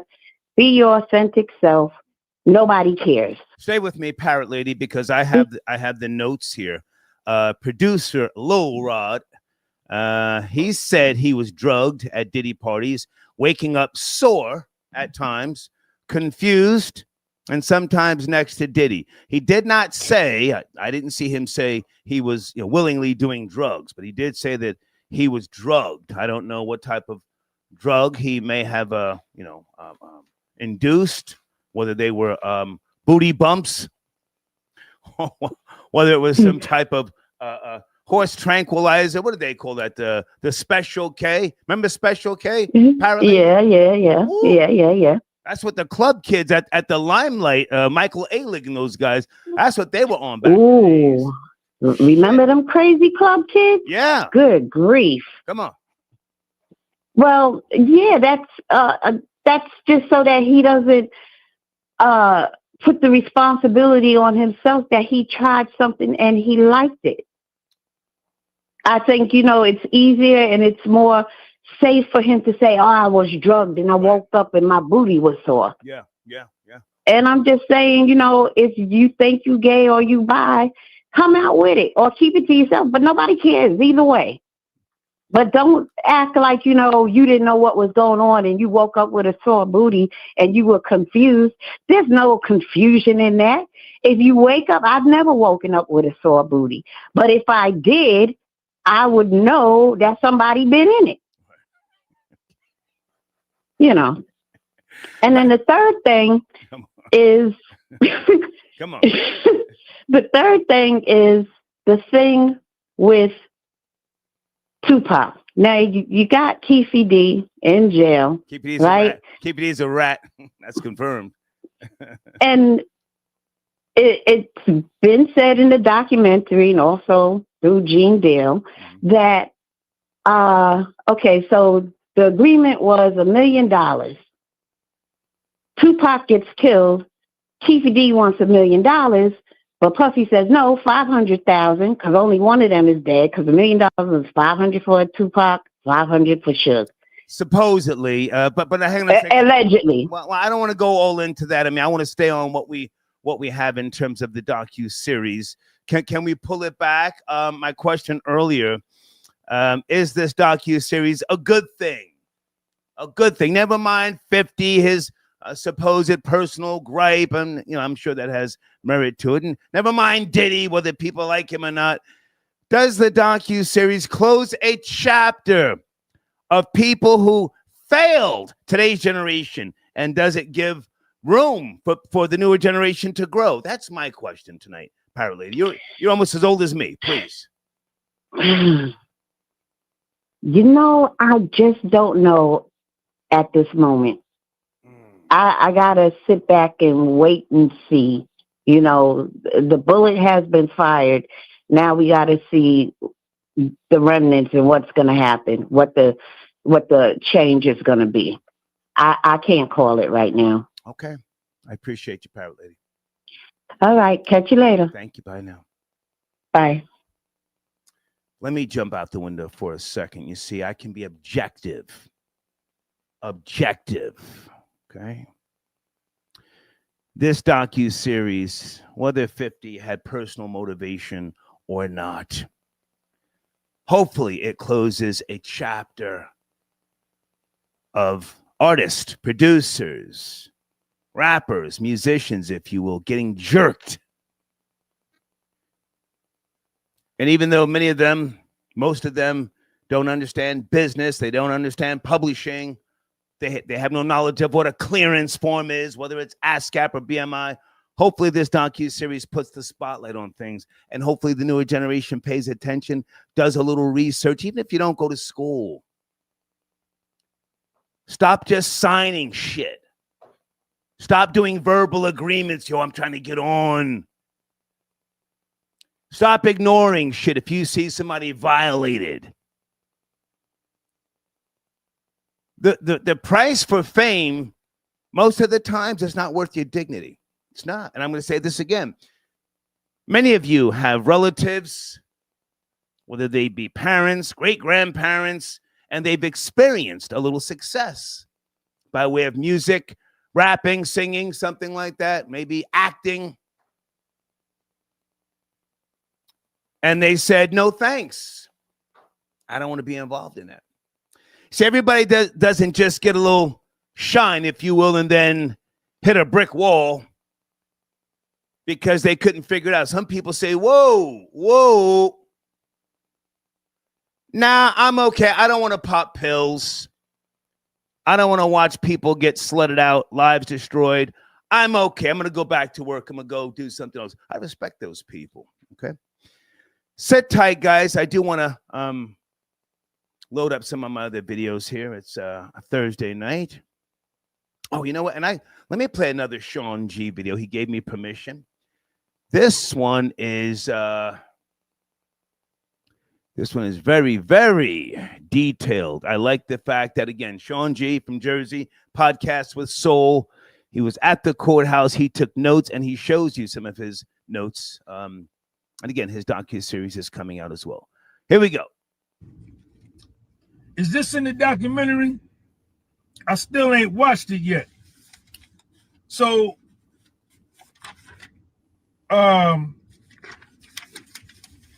Jane Doe and Puffy used to do hotel nights. That was the same name that was synonymous with a freak off. With Cassie, Cassie and Puffy called it a freak off. Jane Doe and Puffy called it a hotel night, which was nothing more than Puffy, Jane Doe or Cassie, and one male escort. That was the extent of it. Jane Doe, in 2021, see that right there? These are my notes. I was in the courtroom. She would go buy special lingerie and special tight shorts for Puffy to put on and the male escort to put on. She would go do that herself before the freak off, because she would plan the freak offs. Jane Doe and Cassie would both plan the freak offs, not Puff. She would go get her nails done, go to the gym, get a tan, my hair to be ready for Puff. I like to be beautiful for Puff. I liked Puff. I wanted to be beautiful for him. That's what she would say. Okay. Her income at the time, she was getting child support from you, I think $4,700 a month. And she said Puffy would send her $5,000 to $10,000 just because.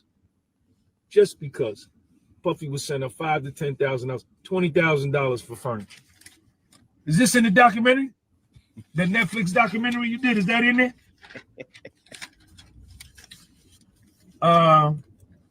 Then in 2021, she wanted to do OnlyFans. And Puffy told her, Puffy said, no, give it some time. Because she had a bikini business. She had a clothing line that Puffy invested $25,000 in her business. Why you didn't invest in it? Puffy invested $25,000 in her business. She wanted to do OnlyFans because her friend had made $4 million one year doing OnlyFans. Puffy said, no, don't do no OnlyFans. Let's give it time. And she says she didn't do it because she wanted Puffy's approval. Is this in the documentary? My documentary coming out soon. The cross-examination by Sean G. Look at how I look. Peace. Salute to the homie Sean G. He called in earlier. Follow him on Instagram and YouTube, the podcast with soul. Okay, let's go back to the phone lines here. Area code 901. Good evening. Please watch the language. 901. Are you there? Yes, sir. Hey. What's going on, sir? How are you, sir? I'm doing good, King. How are you? Good. Where do you want to start, man? Well, let's start first with Puff. I want to bring out Aubrey Day. Okay. You saw the docuseries? I forgot to ask. You saw it? Yes, sir. Okay, come on. Saw all 4 episodes. Okay. Aubrey been going hard in the paint on Puff for years. And what I did not know watching was that someone came in, saw her being violated. Supposedly. Okay. But she started like, well, if I did, I don't want to know. Right. I'm like, hold up, keep the same energy. Right. You didn't kept ever since you got fired. Right. Don't now all of a sudden now somebody caught you, right, and now you want to backpedal and act like, oh well, I don't know. Keep that same energy. So that was the only thing. Everything else in the doc I pretty much knew about. You know what I'm saying? But that Aubrey, that piece on Aubrey, man, that really pissed me off because she was going hard in the paint for years on Puff and how disgusted he was. And then now that it's on the table that there may allegedly something have happened to you, now you want to play innocent. Can I jump in? Go ahead. Okay. Yeah. A lot of times people will talk reckless until that lawsuit comes down. And then they realize that, in a lawsuit, there's a process, a long drawn out process, whether it's interrogatories, discovery, depositions. And she probably spoke to some people and they said, hey, are you willing to produce certain things for any type of lawsuit, defamation, whatever, and she may have realized that, all that hot talk when it comes down to that goddamn lawsuit, because Diddy's clapping back, Diddy's suing people. She may have said, maybe I'll just switch it up, as you just said. Has she ever admitted to drugs or anything, or prostitution? I have no knowledge. I'm just asking. I never heard her do it, even in the doc, though, when they even mentioned about her being drunk. She was like, I don't even drink. Right. Like, you know what I mean? Right. So she was really playing Mariah there. She was really playing the innocent white girl right there. But the energy we've been getting from her for years was on some real, you know what I'm saying, caring. Right. For real. So I really didn't even respect that. And I'm looking forward to that unveiling even more in the future. Okay.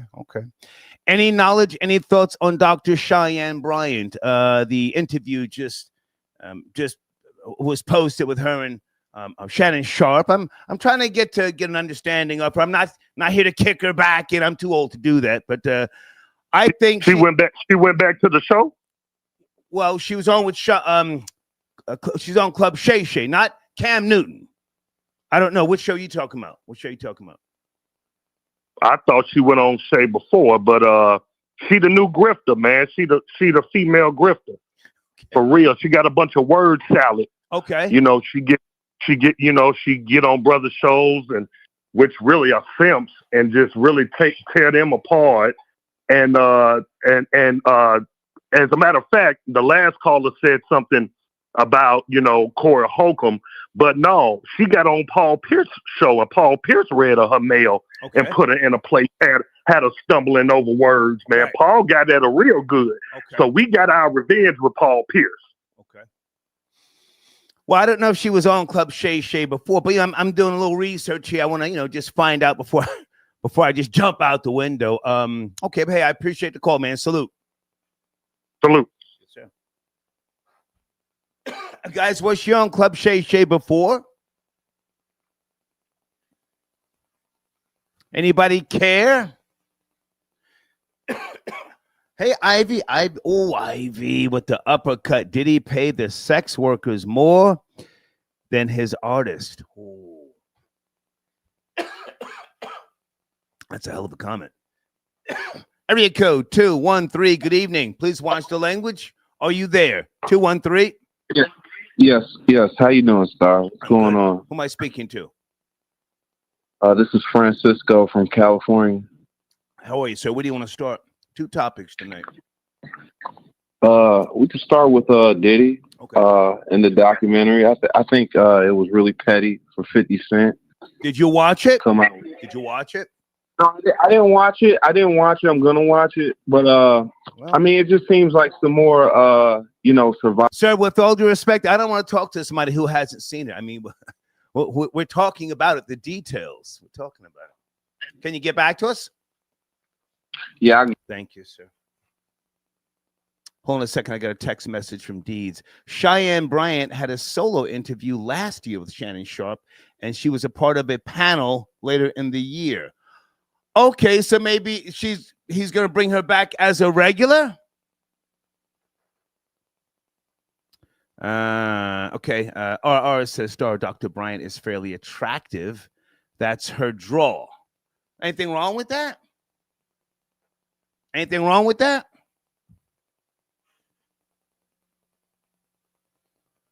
Hang on a second. Did I see the Most High in there in the live chat? I don't know if he can call in. The Most High, I played that video earlier. I don't want to kick that guy's back in wide receiver, University of Buffalo. That's crazy. Crazy. He just, third quarter, they were down 15 points. And did they score? Anybody know? I want to go back for a second to Dr. Cheyenne Bryant. Hold on, because she takes shots at Summer Walker, and she's talking about married men cheating. Guys, the question I guess people right now on social media are asking, is she gay? She's been hanging out with some female, yes, no, a female basketball player. And salute to Tasha K because they were sharing the same chain. Her and the female basketball player. Hold on a second. Doesn't do it for me, but your heart does, your commitment does, your time does.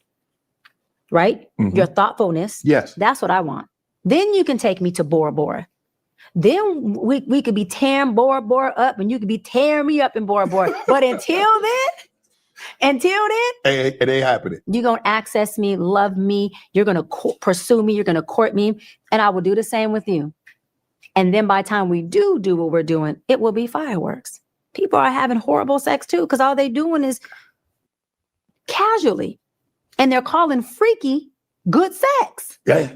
And this is why but how come sexual relationships aren't even lasting? If it's so good, why y'all not the same person for you? Guys, let me jump in. Supposedly, she's 43 years old, Dr. Cheyenne Bryant, born September the 6th, 1982. She wears a lot of makeup. I will say that I saw her. Well, let me just go back to this. Years at a time. I'm confused because it ain't good. It's freaky. It's something you can get anywhere you go. That's what makes it casual. When you plug into a man or a woman and y'all are having real sensual sex that is nasty, not just freaky, you can't get that anywhere. That's the fusing. What about nasty freaky? You can do freaky and nasty, but as long as it's fused and connected, on a deeper level than just casualty. And that means the orgasm isn't what we are thriving for. It's the act and the engagement of the sex that's orgasmic within itself. See, that's grown people talk. You kids, y'all having this little high school sex. Y'all doing that little rabbit shit still. We don't want that. We don't want that. You can keep that right over there. Right over there. I thought the further the trip, the freakier and the nastier it got, Doc. Listen, the further the trip. We stop right there on the screen. Ivy sends in a comment. At least Dr. Cheyenne can speak standard English, star. Okay. What does that say about the audience that she targets? Can they not speak standard English? Is that why she's getting over in a sense, or making an impact? Hold on. Yeah. To my heart, to my safe space, to my mind, to me accessing everything, your cell phone, everything you have, is the more sex we have. That's the nastier that a woman who loves herself and respects herself will get. The more that you create an environment that I can. Gangster of Love, you have to call in, sir. You have to call in. Are you able to call in? On the screen, he says, I like her. Gangster of Love, who has a podcast coming out soon. I think somewhere in February. No. Was it April? May or April? What do you like about her, Gangster of Love? Can you call in and break it down? I'm not calling her a fraud. I'm not calling her a grifter. I think she's hustling, and there's nothing wrong with that. Gangster of Love. Do you have time to call in, sir? Trust you in, that I am safe in. It's not about freaky. I'll never say no. About whatever as long as I have the capacity to do it and take it, I will capacity and bound with you. But I got to be safe. I got to have access. And there has to be transparency. They say, I read a study that say the more educated a woman is, the freakier she is. Facts. I read that. Facts. I read that in Cosmo. The facts. Shout out to Cosmo. Shout out to Cosmo. Yeah, cheers, Cosmo. Yeah. For real? Mm-hmm. How many degrees you say you got? 6. Oh my goodness. 6. Jeez. Lord have mercy. Well, you got when you go fight, you got a good one. 6. Hey, somebody. I'm just telling you, she said he right. Shannon is letting her speak. I like that. We know he took a L from a Becky, but he's letting her speak. Hold on a second, guys. Let me get this off the screen. Gangster of Love, good to hear from you, sir. Thank you for calling in with regards to Dr. Cheyenne Bryant. Gangster of Love, are you there, sir? I'm here, big homie. Can you hear me well? Loud and clear. You said you like her. I'm not hating on her. I'm just, I'm trying to find out some things about her. Very impressive bio. You have to speed on her credentials? So I've seen her around on a couple of quote podcast talk shows, whatever you want to call it. Okay. She is a sapiosexual. That is the type of woman that intimidates all these HAN star. The average man is scared of that type of woman. You said earlier on the podcast when she came on, you said, hey, I like her. Why? Because you can feed off of her knowledge, and she's on top of her game, and she's very attractive. So she intimidates men and she intimidates women. So therefore, when people are up at the top and you can't take them down, what do? They call you gay. You know, they take all these frivolous ad hominems at you and want to try to bring you down. But that is a good woman. I like that type of woman. That's my type of woman, Star. Okay. Yes, indeed. Okay. Yes, indeed. Now, your podcast is coming out in, is it April or May? You've been working on it for a while. My podcast is coming out in April 21st. I got a very special guest coming. He's one of the hottest guys on YouTube. That's all I'll tell you.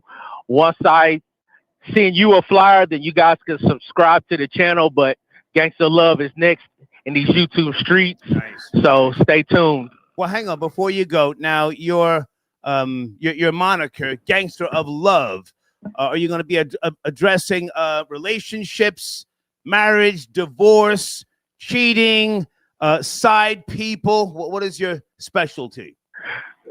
So I'll be talking about love, life, relationships, fatherhood, whatever's going on in these YouTube streets, politics, and I always got time for the bullshit, Star. So we covering everything.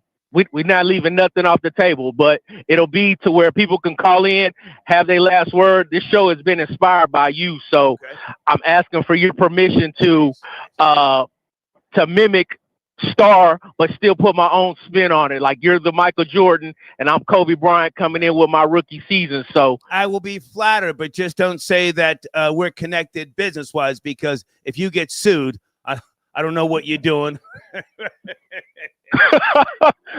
Hey, we gonna hit those pockets over in Germany, Star. I'm gonna say, hey, can we go easy? What he got over there? Easy. Now hold on a second. My bad. Before you go with regards to Dr. Cheyenne Bryant, and she is a doctor based upon my research. Again, very, very impressive resume here. Do you think that she's talking it, but not necessarily walking it? She's closing in on 45. She's probably 46. You know, the internet people fabricate their ages. And you know, at that age, she's risky having a baby. I would imagine, you know, she has to put her face on in the morning, and you know, she's not ripe. She's not ripe, shall we say? Kevin Samuels said that the cutoff age is 35. Yes. It just depends. You can tell, even though she has on a lot of makeup, I still think she is a beautiful woman without it. Like, she has that look about her that's still appealing, and she has intellect. Who, after a while, looks fade. I don't care how beautiful a woman looks. Okay. After a while, if you're an alpha male or just a man in general, you want a woman to be able to have something to talk about, that can watch Jeopardy, that watches Anthony Bourdain. She doesn't sit around and talk about BET all day or Atlanta Housewives. That's the type of woman that you niggas need to be looking for. Didn't he die, Anthony Bourdain? Didn't he die? Yeah. Anthony Bourdain passed away from suicide, unfortunately. Right. Okay. Hey, man, great to talk to you. Thank you for calling in, and I'm here to promote you, man. You know that. Salute. Yes, sir. If you like it, I love it. Gangsta Love, I'm signing out. Okay. I'm out. Peace. Thank you so much. On the screen, Big Yankee 89. This carpet muncher is speaking on straight people business. Nasty work. That's hearsay. I don't know if she's a carpet muncher. She said she's heterosexual. Maybe she just hangs out with a bull dagger, you know? Hey there, area code 646. Good evening. Are you there? Hey, 646. Nick. Hey. Hi, Star. How are you? Hey, baby. How are you? Hey. I'm good. It's Al. I called you before, but don't worry about that. Okay. I wanted to comment. Come on. So, my takeaway from the Netflix special, I think he did an amazing job. Okay. My thing with that is, and what I don't like with people is that this is the uncle that keeps getting away with molestation and all these kind of things that happen to kids back in the days. And You're talking about Diddy? Diddy? Yeah, I'm talking about Diddy. Take it easy. He has not been convicted of anything with regard to kids. Let's slow that down. No. And I want to be clear on that. I'm just saying it's the equivalent. Well. Because people keep saying, oh, he did this because 50 did this because he messed with his baby mother and all this other stuff. Why are we ignoring what this man is doing? We're not, baby. You've called the right show. This is the objective perspective. Okay.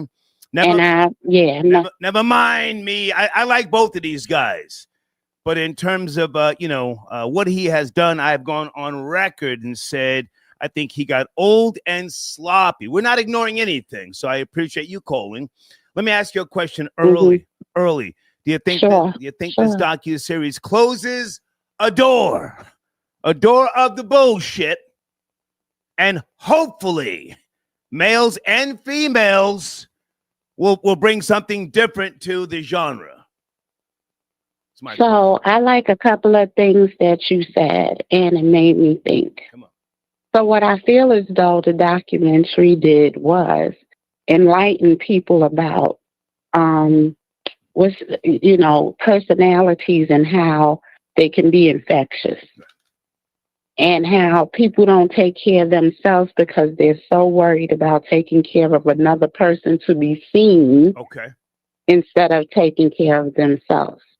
So the documentary hits on that when people are not getting paid and they want to be around him and they want to hang with him and things of that nature. The other thing it takes care of is how, you want to be in this industry and you're not mindful of what's happening in the industry, or you're not taking inventory of what's going on so that you can be in the industry. Okay. It's not something you. Can I ask how old are you, darling? How old are you? Have we spoken before? Yeah, we are. Okay. I hope you say it when I'm finished, but I am 54. Okay. I was hoping you say seasoned. Seasoned coochie. I love when you say that. I don't know why it's the bomb.com. Okay. But yes. Stay with me. I'm 54. Stay with me. With me. I want this shit cleaned up. To hell with the diddler, being my nigga. To hell with all that. This genre is disgusting. I'm so sick. I'm so sick and tired of females who, get down on all fours and then play stupid years later. When will that stop? When will you stop putting yourselves in situations? My Puerto Rican uncle told me, if I can just ramble for a second, my Puerto Rican uncle told me back in 1982, Troy, the life you save will be your own. That stuck with me for years. That stuck with me, and it helped me because certain situations, I said, well, I can't call my aunt, my uncle, damn sure can't call my father, talking about I'm in jail, something to do with drugs. What?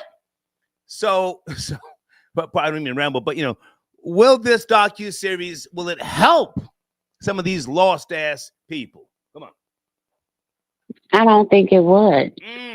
And I'm not saying that because we don't want to get off drugs or we don't want to stop doing it or whatever the case may be.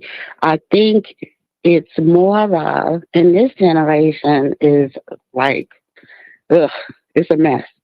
But nonetheless, I'm saying that because people are so infectious with personalities. Even the way they make friends nowadays is because who has a bigger house, who has a bigger car, who has more money. They could be a whole asshole, but as long as they have things, people are interested. So this is when, something may get spiked. Something may get, tossed around, and you may be chilling with somebody for weeks and weeks and never get paid for what you're supposed to do because you want that kind of attention. It's not about, when we were kids, or, you're a little older than me, but when we were kids, we went to the chief and looked for a job, and everybody was filling out for the same job, or we alerted our friends this job is out, or you could be a corrections officer, you could be a police officer, and everybody was filling out for the job. This era is more into who has what.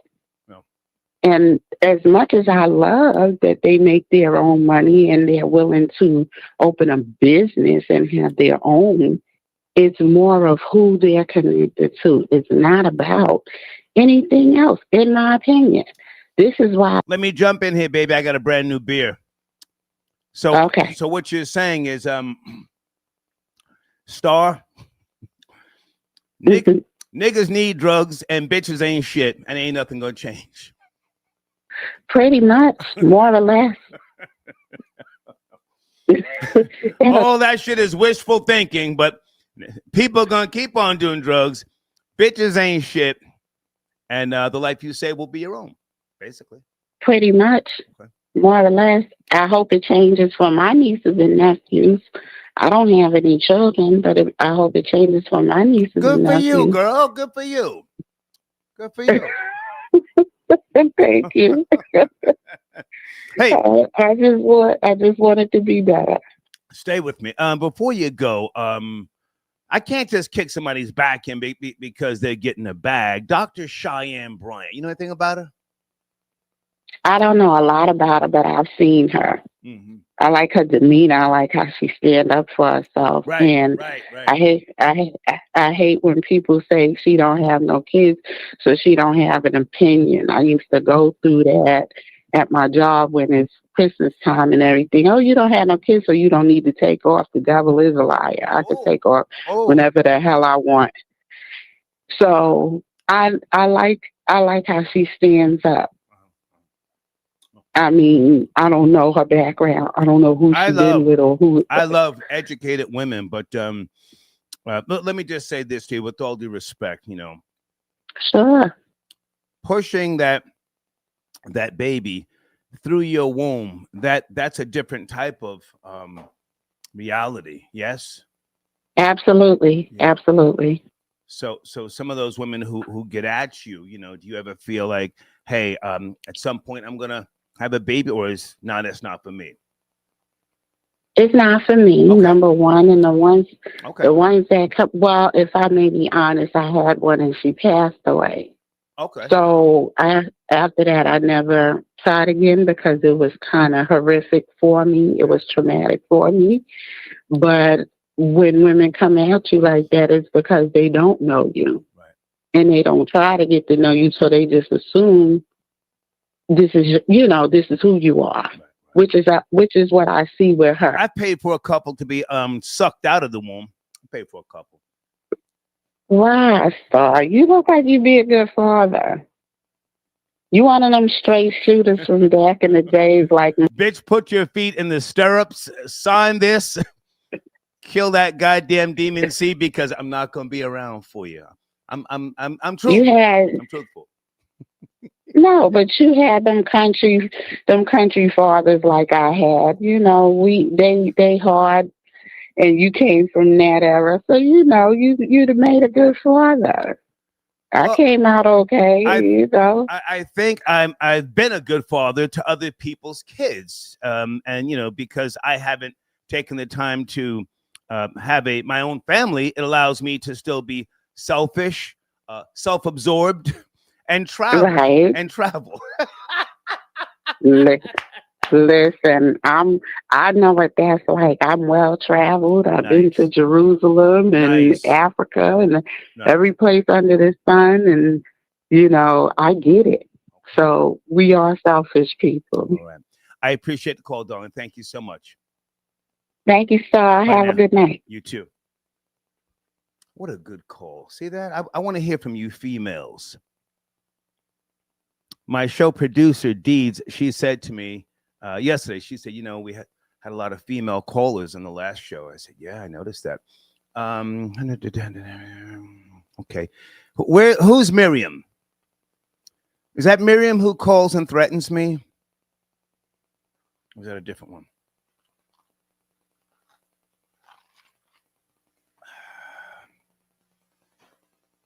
Okay, hold on a second. Boris, how are you, Boris? Her name is Taya. Okay, is this? Hold on. Okay, Boris with the shits now. Boris has sent me. What is this? Okay, I'm going to put this on the screen. Boris, who said he was getting at Dr. Cheyenne Bryant. Salute to Gangster of Love. I got your comment on the screen, sir. Let me see if I can scroll this up, guys. Hold on a second. So, Love and Hip Hop Atlanta couple, Mimi Faust and Ty Young. Okay, so Ty Young is the person who they're claiming is Dr. Cheyenne Bryant's strap-on buddy. Okay. And Mimi, correct me if I'm wrong, I haven't seen that show in years. Mimi was Stevie J's baby mama or wife? Yes, no? Thank you, Boris. Okay, this is a long-ass article. I'm not going to read it. Okay, there's Mimi. Mimi got, she had some surgery on her boobs years ago when I watched a couple episodes. Okay. So Mimi's a seafood platter eater. Where are the pictures with Cheyenne Bryant? Boris, where are the pictures with Cheyenne Bryant and this nigga? What's the nigga's name again? Ty Young. Okay. All I see is Mimi. Okay, we're showing kids. Let me get the kids up out of here. Thank you, Boris. I'm not sure. Hey, Valerie, nice to hear from you. Speaking of, somebody else sends me an email. Daryl, speaking of Aubrey O'Day, Danity Kane, female making the band group is going on. Sir, no, I'm not promoting Aubrey O'Day and those people. Hold on a second. Man takes down his mother. Uh-oh, wait a minute. Is this a shooting? Hold on. Oh, shit. Is this a shoot? Oh. Yes. What time is it? Okay, we're coming up on 2 hours and 30 minutes. I'm going to save this. Whoa. Andre, thank you, Andre. And Andre, am I using the same banner? I played your banner in the beginning of the show. AndreTattoos.com. Whoa, somebody got socked. Hold on. Okay, the Most High. Thank you, sir. He says, I'm still researching. Sheesh, that was a crazy video. I may have to play that again. Area code 313. Please watch the language. Good evening. Are you there? 313. Yes, how you doing today? Star? This clearly checking in from Detroit. Hey, how are you, sir? It's cracking. Want to talk about the Diddy situation, and I want to let you know that you got to be in heaven right now because you was dead when all this controversy was going on with 50 Cent when he came with. I didn't see nothing, so I didn't hang out with them niggas. Slow that down. I didn't hang out with them niggas, sir. No, you didn't. No, you didn't hang out with them, but you was on the radio, shock jocking, and everything that they was doing, you was bringing forth to the forefront, letting us know that wasn't in the area what was going on. Okay. Now, let me get off into this documentary, and let me get right to the point. I don't want to hold you up. Now, this documentary you, as well as I know, is a complete farce because we done seen all the videos with Little C's. We done see all the videos with Lil Kim. We done see all these videos. It's too much footage that's up to this point that debunk everything that's in the documentary. Now, if you just was born in the 2000s or something, this is like odd to you or something. But if you came up in the 80s and the 90s, you know that this documentary is just all hate. But hey, if you want to hate, let's hate. That's how I feel. I know. Hold on, stay with me. I appreciate your energy. I like that because we gotta, really discuss this. Is the docuseries necessary? Never mind what you and I knew from back in the days, the newer generation. Is it necessary for them to see the still demonic behavior? See, I can go at Diddy. I could put my foot on the gas. On demon time, he was. Is this docuseries necessary? That's a question. Well, I mean, I don't think it was necessary because it's coming from his enemy. So if enemy was the form of docuseries against me, it's gonna be bad also. It's gonna always be bad. If somebody I'm in tour with was to do a documentary against me, it's going to be all the way negative. I can't see no positivity coming out of that. And I believe that 50 Cent is a marketing genius because he was able to make money off this while Diddy is in jail doing time. You can't make money when you're in jail like that. He can't make the moves that he need to make. 50 Cent was able to make them and he made money off of it.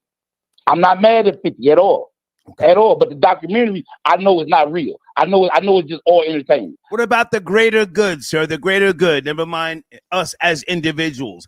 Does it help these young scatal bitches? That's an old term. These young scatal bitches, these young semen slurpers. Does it help them before they fall for the bullshit? Absolutely not. Absolutely not, because once you put the pesos up there, it's like a carrot in front of a rabbit. They're going to bite for it every time. What they seen on Diddy is going to be heard of tomorrow. That story, what he got going on, is going to be somebody. It's a bunch of girls right now following somebody just like Diddy right now. Right now. Okay. As we speak. They are in Vegas right now, pooling around, looking for a Diddy right now. As we speak. So what he had going on, they trying to make this out like him to be some type of super nigga. He couldn't have been doing all this stuff at one time. Good Lord. He was worth $1 billion at one point in time. So how is he getting all this money and he's doing all this crazy wild stuff that y'all say he's doing? It's impossible. He's not no super nigga. He's just a nigga just like me and you. He ain't no different. No different at all. I like your energy. If I can interject for a second. Did you ever see the Devil's Advocate, 1997? Keanu Reeves, yes. Al Pacino, Charlize Theron. Absolutely. Holy shit. Well, I don't. Classic movie. Classic. The Devil's Advocate. Come on. Yes, it was. Definitely a classic movie. And let me tell you something about Devil's Advocate. If you really get off into that, that's what's up. But Diddy, what he had going on, he had that going on with his girlfriend. What pimp or player do this with his girlfriend? Right. This was his fetish. This is what he was into. And I don't believe, me personally, I don't believe that was none of my business. It wasn't none of my business at all. I was looking for the freak-offs with Jennifer Lopez and the rest of those people. That's what I was looking for. I was looking for that footage. You know what I mean? All these people up here that hated this man since in high school, that's why I work. Hey, listen, Star, you better hope they don't never do a documentary on you, because you know there's a lot of haters out there on you, for sure. Sir, I have a docuseries 75% done on myself, telling on everybody. Oh, my goodness. No, you did. I paid for a picture. Hang on a second. I paid for a picture that somebody thought they were going to blackmail me with, of me and my associate, Larry Davis, from back in the days. Oh, wow. Not a friend, an associate. We used to cross paths in the Bronx. I'm not going to get into all that now. I tell on myself, so ain't nobody, putting nothing out there that I'm ashamed of. I tell on myself. But before you go, you sound like a very knowledgeable man. Dr. Cheyenne Bryant, any knowledge on her? Cheyenne Bryant. I have absolutely no knowledge on Cheyenne Bryant whatsoever. I have no idea who that even is. Okay. I appreciate you, man. I appreciate you. I appreciate you letting me come in and say my piece. Yes. And one love to everybody. Yeah. One love. One love. Okay. Yeah. One love, man. One love. Guys, there's my PayPal link on the screen. If you're not a member and you want to support the show anyway, okay? Blame me for the members only live chat tonight. Dee said you shouldn't do members only tonight. She said you should let people run amok. And I said, well, okay.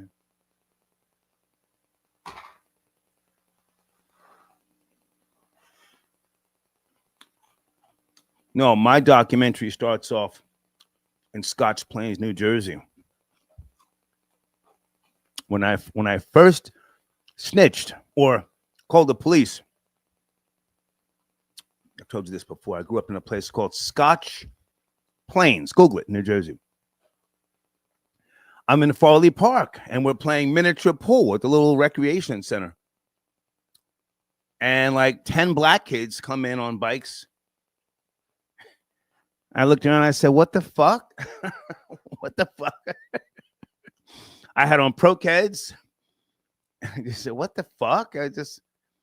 Plainfield was across Terrell Road, for those who know Scotch Plains, Plainfield. Mid-70s.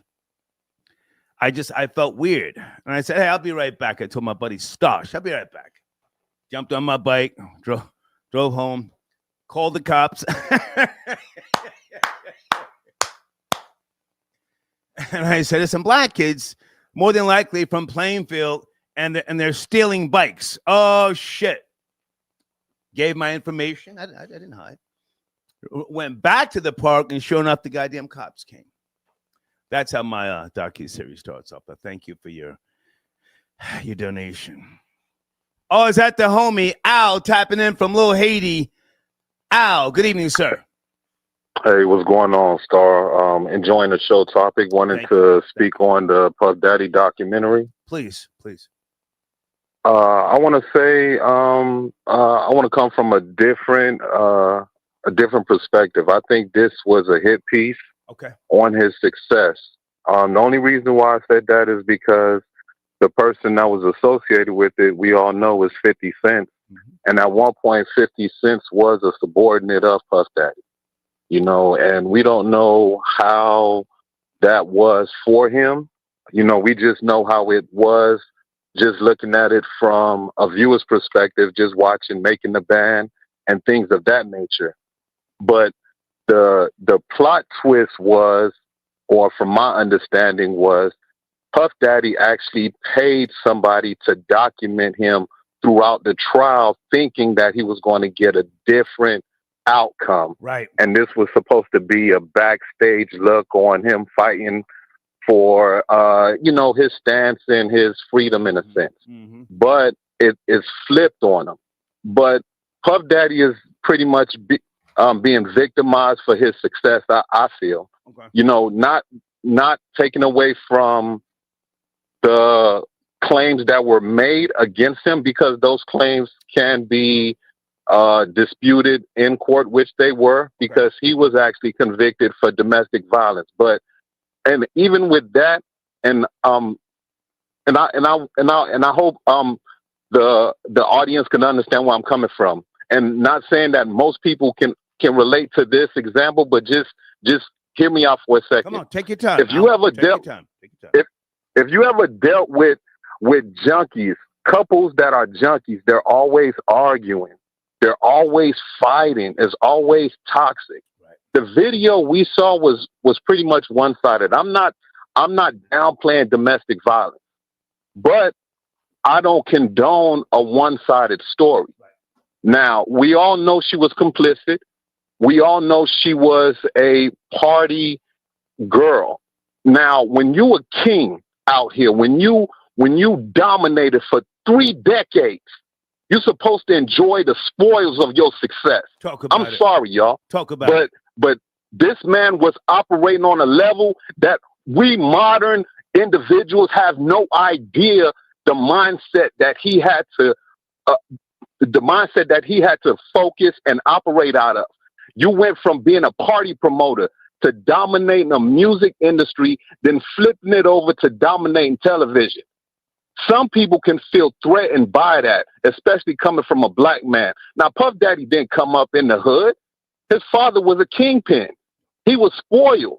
He went to a private school. He didn't deal with the His father died when he was 2. Al, we combed through that yesterday. He was born in Harlem but raised in Mount Vernon. So we went through all of that. And you're right. Yeah, I mean, I'm going to champion what you just said. I called him and Cassie 2 junkies on X months and months and months ago. You're right. Go ahead. Yeah, and we out here supporting renegades, man. Since when the game supporting renegades out here, man? Like, and I don't mean to go off script and everything like this, because it was a good doc. You know, I actually, me and my lady actually watched it. I want to watch it again because I felt like we were watching people lying in front of us. Capricorn, I don't trust her one bit. Oh my Aubrey, yeah. She just looked like she wanted another day in the limelight. Lil Rod looked like he enjoyed what he wanted and didn't want to admit to it. Now, and people talking about it was no minors on this case, y'all. We talking about consenting adults. Now, if somebody was compromising, somebody was violated, and they didn't come up and say it. This is like the girl who get a train ran on her and she's mad because nobody like her no more. No, you was action. I mean, let me leave it alone. I don't want to take this another area. So I appreciate the show topic. You have a good one. No, listen, stay with me a second, Al. I appreciate your knowledge that you bring to the show as always. Okay. You made some very, very good points. I only have one question.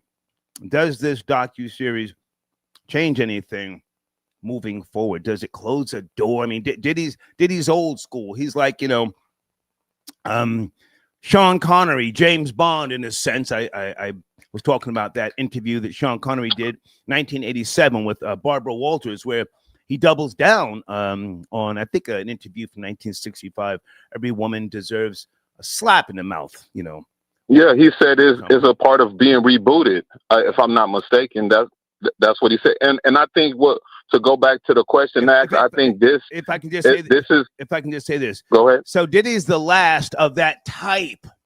He's the last of that type. And listen, I've already said he got old and sloppy, running around with young Miami, whatever she was supposedly transporting on the plane. I don't know. But he's the last of that era. Does this docuseries change anything moving forward for rap music? I think it does. I think it put a spotlight on the black mogul. It shows that no matter how big or how dominant you can get in a sector, you still a nigga, and you still have to remain in place, because we're not saying none of this about about Weinstein, about Bill Belichick out here out of pocket, got a 23-year-old on the sideline with headphones on, don't even know nothing about the defense, about the offense. Way out of pocket. But wait, I mean, we out here supporting renegades. I mean, let me get off the line, Star. You have a good one. Hey, salute, man. Salute, Al. Later. Al from Little Haiti.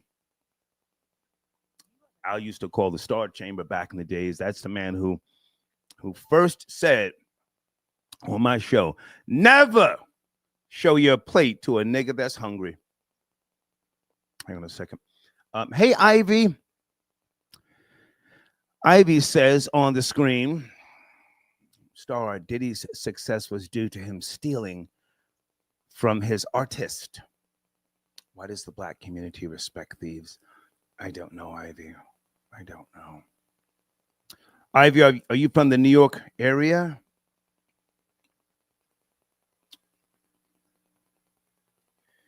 New York is a business district for the most part.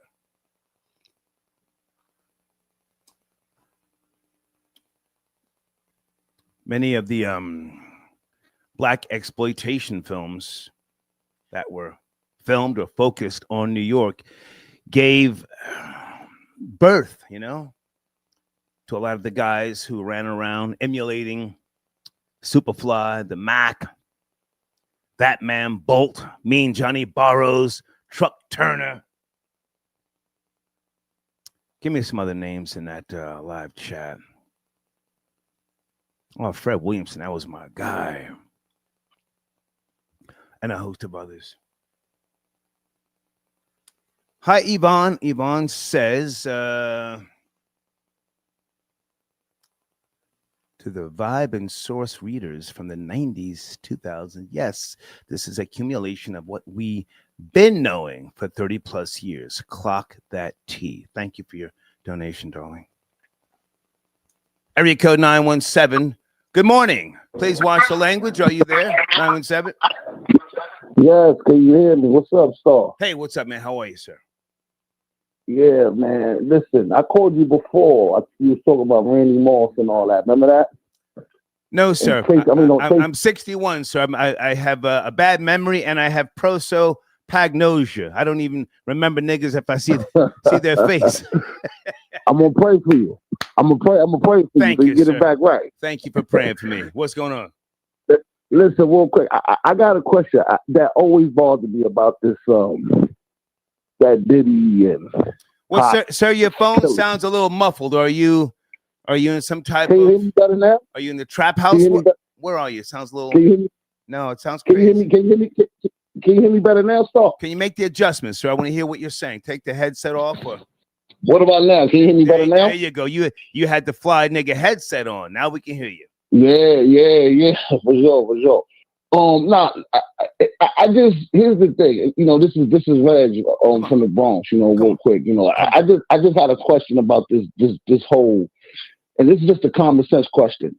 So you trying to tell me that a bunch of gang members killed Pop on consignment and didn't go collect their money from Puff?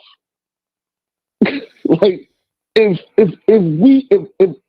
I get paid or they told me to go kill somebody and I go handle it, shouldn't I go collect my money too? Puff is running around LA, his kids is out there. Like, I mean, like, why would I just kill Pac for free? Sir, I gotta jump in, and I need you to just keep in mind, Diddy has not been charged nor convicted with killing anybody. I mean, that sounds great, but let's slow it down. That's hearsay. Listen. No, sir. That's the fact. Slow down. People are getting sued. Slow down. Okay, you're right. I'll try to answer what you said in the best way that I can, but let's be sensitive to these YouTube algorithms. I don't own YouTube. Now, to answer your question, the hypothetical. It's a hypothetical. Mm-hmm. Because we hypothetically talking. When you get money, you get soldiers. The average nigga, right? Right? Yes. You get soldiers. You buy loyalty. Not that it's the best loyalty, but you buy. You get niggas off the street. You feed them a little something. You don't fill up their bellies. You get to standing and posturing around other niggas. Okay, so you did a favor for me. I'll pay you when I feel like it, nigga. What you gonna do? I got the wolves here. What you really gonna do, nigga? You about that? You about that? So that's what you think happened?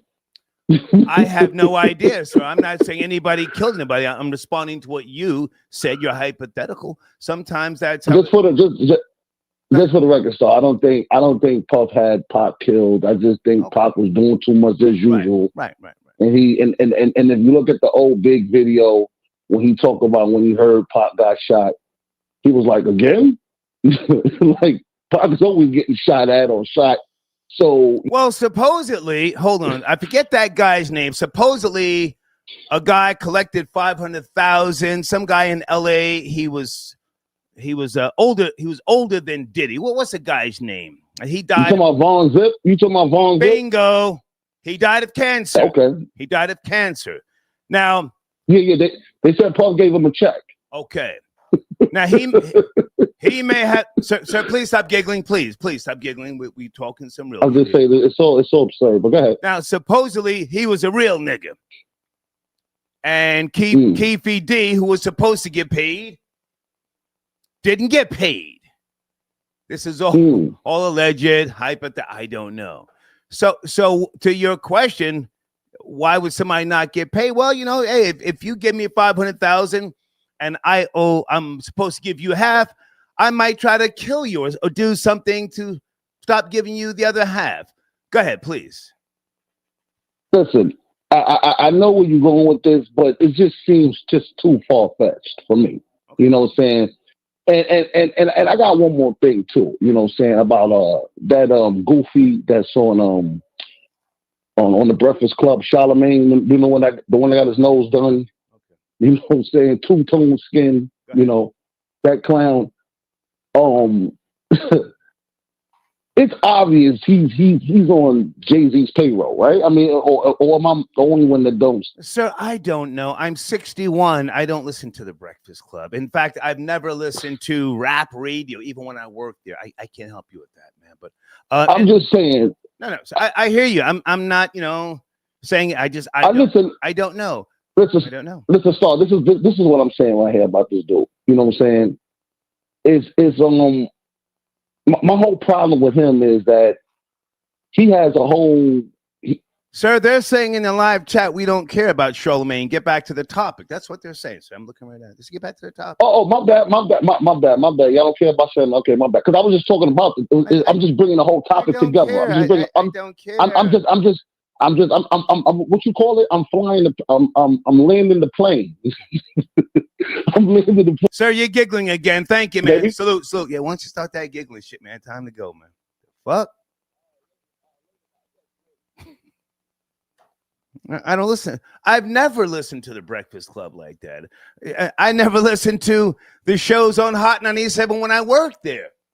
I'd come in the morning sometime and they'd say, yo, they were talking about you last night on the station. I said, oh, word? Okay, let's get to work. Area code 562. Please watch the language. Good morning. Good evening, wherever you may be. 562. Yeah, good evening. Good evening. How are you, sir? Hey, I'm good. I saw the documentary. I just wanted to float a theory. You know, alleged before I say anything, because I know people getting sued, like you said. I think Biggie, Puff, and Pac was in some kind of weird love triangle. Oh, Jesus. You don't think so? Sir, I don't care about stuff like that. Come on, where we going, man? Where we going? No, that's all I got from that documentary, because they didn't have 5 documentaries out already. But it makes sense that some of the ways Pac was looking at Biggie, Biggie was looking at Pac. I think it was some other business going on. But the doc was cool, but that, like I said, that's really what I got from it. You saw niggas getting plowed, and this is what you want to discuss, or you just want to mention? No. You were just talking about the doc. That's all I really got from it. But looking at the doc made me think, like, why was these niggas really getting killed and dying? Like, what could it be? Oh, these niggas is jealous. Like feminine traits just start coming out. Was Biggie raised by a father? I don't know. All I hear about is Valletta. I don't know if he had a Miss Valletta Wallace, sir. Like, put some respect on that woman's name. Miss Valletta Wallace. Miss Wallace, okay. Tupac didn't have a father, but he had a stepfather in his life at some point, yes? Yeah, he did. Revolutionary brother. I can't think of his name right now, but you know, there is videos of him, you know, with flowers in his ear, you know, talking off Zesty in the cameras. Right. So. Yeah, I remember when he was talking about, you know, these girls don't like nice guys. I'm a nice guy. He was real zesty then. Purr. Yeah, wearing leotards. Yeah, he's a dancing nigga at a B-more somewhere. Okay, so now hang on a second. I'm going to let you land your plane. So you saw a homosexual premise, and that's what you sum it up as. Just homo thug prototypes, you know, and shit went left. Shit went left. Some other things probably involved in it, but I feel like that's like something that actually went down, though. Who was the top and who was the bottom, sir? Sir, can you please stop laughing? You called about this. I'm entertaining. Yeah, bullshit. that's just a wild. That's a wild aspect. I don't, you know. You called me, sir, from Long Beach, California, with the bullshit. Yes, you're Long Beach. Yeah. Well, you know, Biggie might be the power bottom like that one church pastor. Okay. They used to talk about getting swallowed and all that, good business or whatever. Any thoughts on Dr. Cheyenne Bryant, sir? You're from California. Is she from Compton? Nah, she from Long Beach. You know what I'm saying? My city. And she got a little brief history about her that I want to. Hang on. Don't try and slander her. I'm not interested in what niggas on the street say. No, I didn't. That's what I said. When you look in the live chat, troll babies, I was told that Dr. Cheyenne Bryant is from Compton. You're saying Long Beach. Can you cite your source? I believe she went to Poly High or one of these high schools out here. But yeah, I could be wrong though. Was that the high school that Snoop Dogg went to? Because I went there when I took my California road trip. And what's that white actress? She went there as well. She said Snoop. You said Cameron Diaz. Cameron Diaz. Is that the school where Cheyenne Bryant went to? I think so. But again, like I said, I could be wrong. I appreciate the call, sir. But I don't know. Thank you, sir. I appreciate the call.